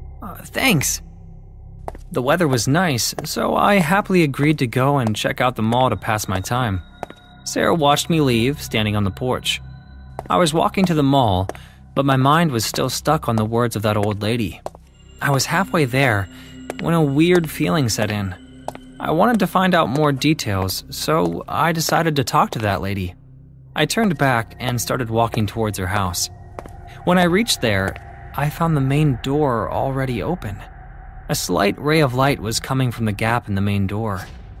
I set my foot in, and just then, I heard a loud thud upstairs, accompanied by a heated argument. Don't you dare get in my way. I will cut you like an old pig, hag. You must return to the institution. No way I am going back to that madhouse. Are you crazy? People like you make me crazy.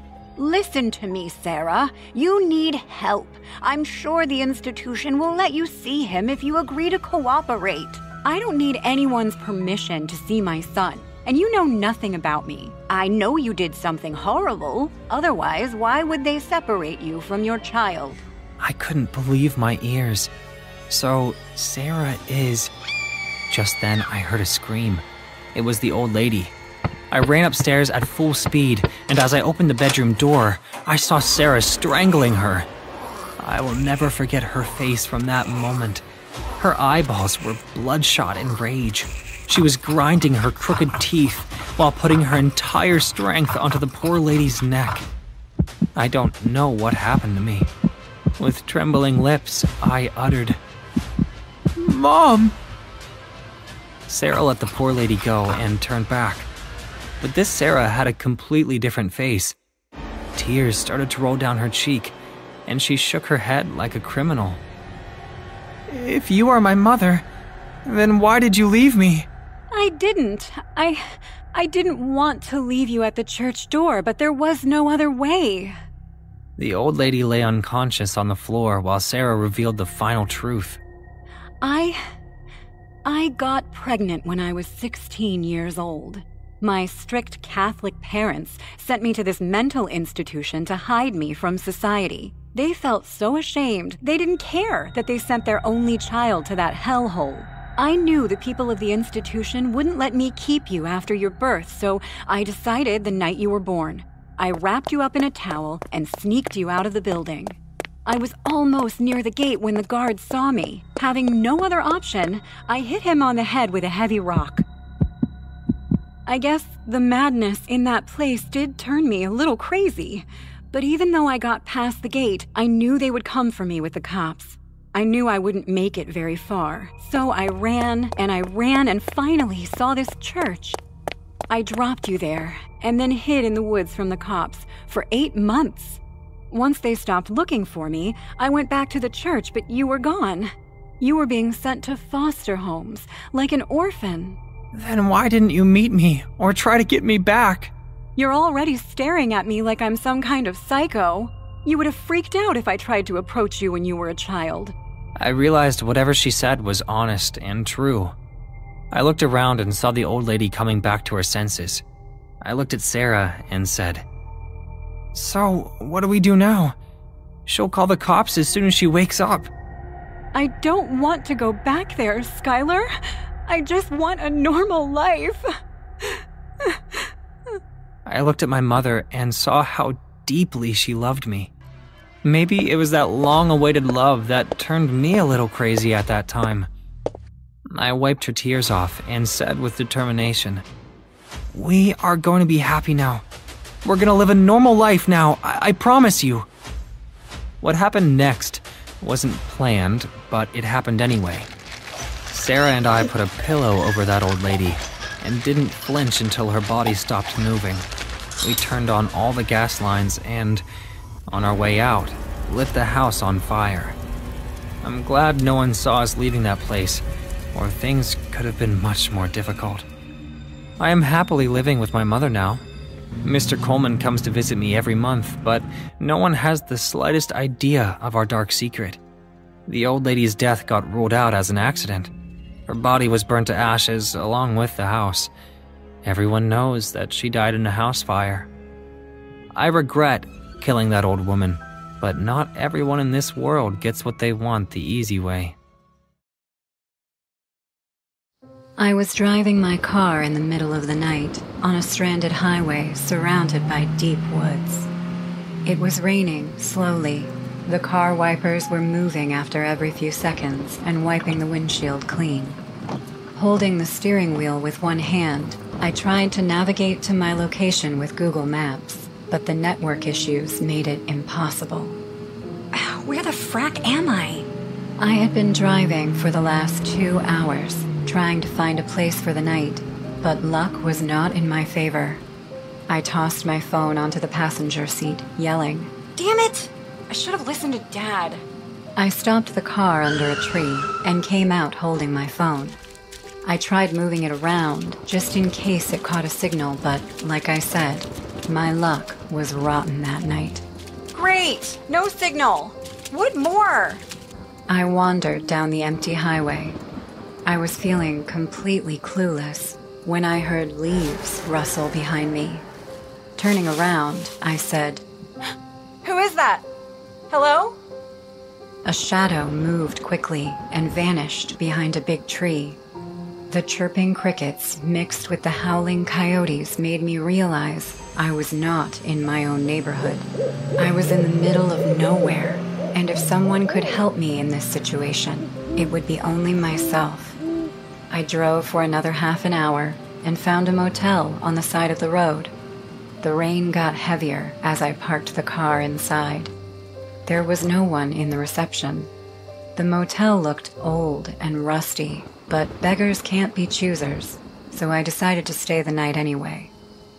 I came out of the car with my backpack when I heard a slapping sound. Following the sound, I saw a 2-story wooden house to the left of the motel. A big window on the first floor of the house could be seen with white curtains hanging on it. The light was still on, and I could see shadows of 2 people. A man and a woman were arguing. I could overhear their conversation. "I'm sorry. I didn't mean to upset you." I know. I'm sorry for hurting you. I didn't mean to cheat on you. "You never hurt me. You are my husband. I know how much you love me." I just couldn't believe this woman. I uttered to myself, "Yeah, right. He slaps you and cheats on you because he loves you. Dumb woman."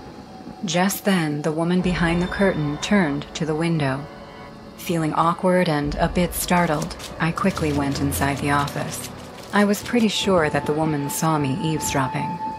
After waiting there for 5 minutes, I could hear slow footsteps coming toward the motel reception. A woman walked into the office. Her face seemed pale, like she hadn't slept well in a while.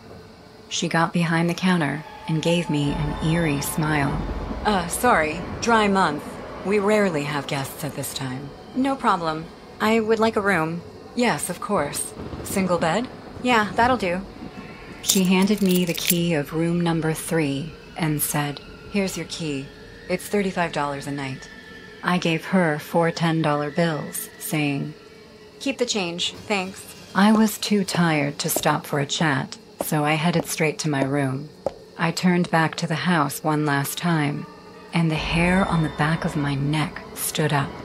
The shadow of the husband could be seen through that curtain, and this time he was facing the window. So the man was watching me now. What a bunch of weirdos.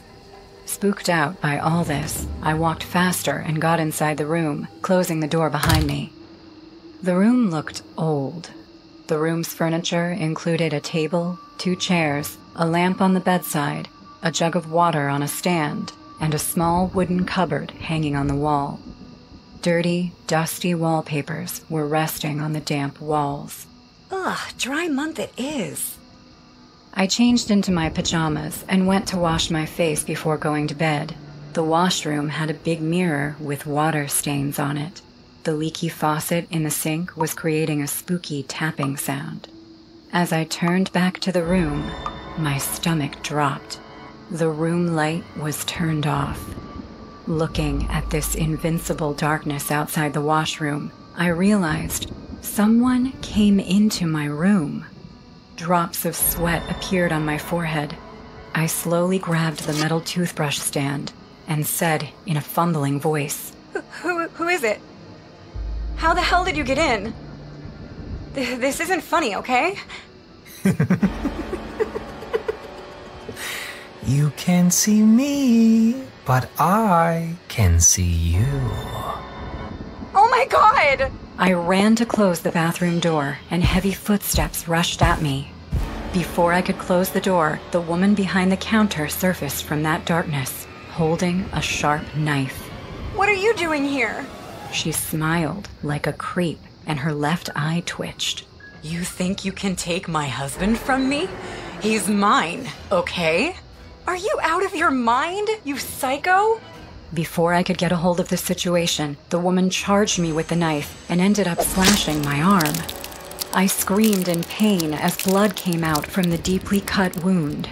Ah! I'll keep cutting you like a pig until you die bleeding. Why are you doing this? Because he can't stop staring at your perfect bed-ready body. Look how he's watching you, standing there. The woman pointed at the corner of the dark bedroom while saying this. It made me feel sick. What the hell? Both of you, get out of this room right now before I call the cops. You won't get to call anyone. I promise, darling. No one is gonna come between you and me. The woman lunged at me with her knife, but before she could stab me, I hit her on the face with the metal toothbrush holder. I am no weakling, so the strike made her pass out right away. I couldn't see her husband because of the darkness, but I still yelled. I am calling the cops. You better stay right where you are, or I'll knock you out like your wife. He didn't answer or make a sound. I grabbed the woman's knife from the floor and came out of the bathroom. With trembling hands, I switched on the room lights, and to my shock, I found myself standing alone in the room.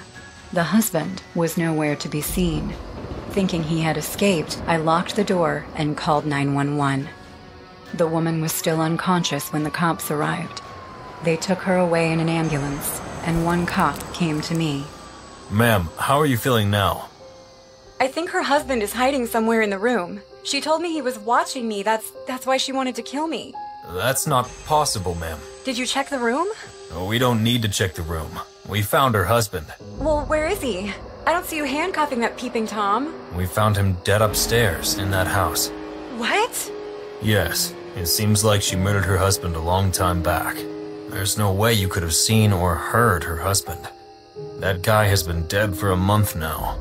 Then who talked in that man's voice? I have to get away from her. She is sleeping now. I just have to kill this man, and then I'm free. Free from my wife. Free for my life!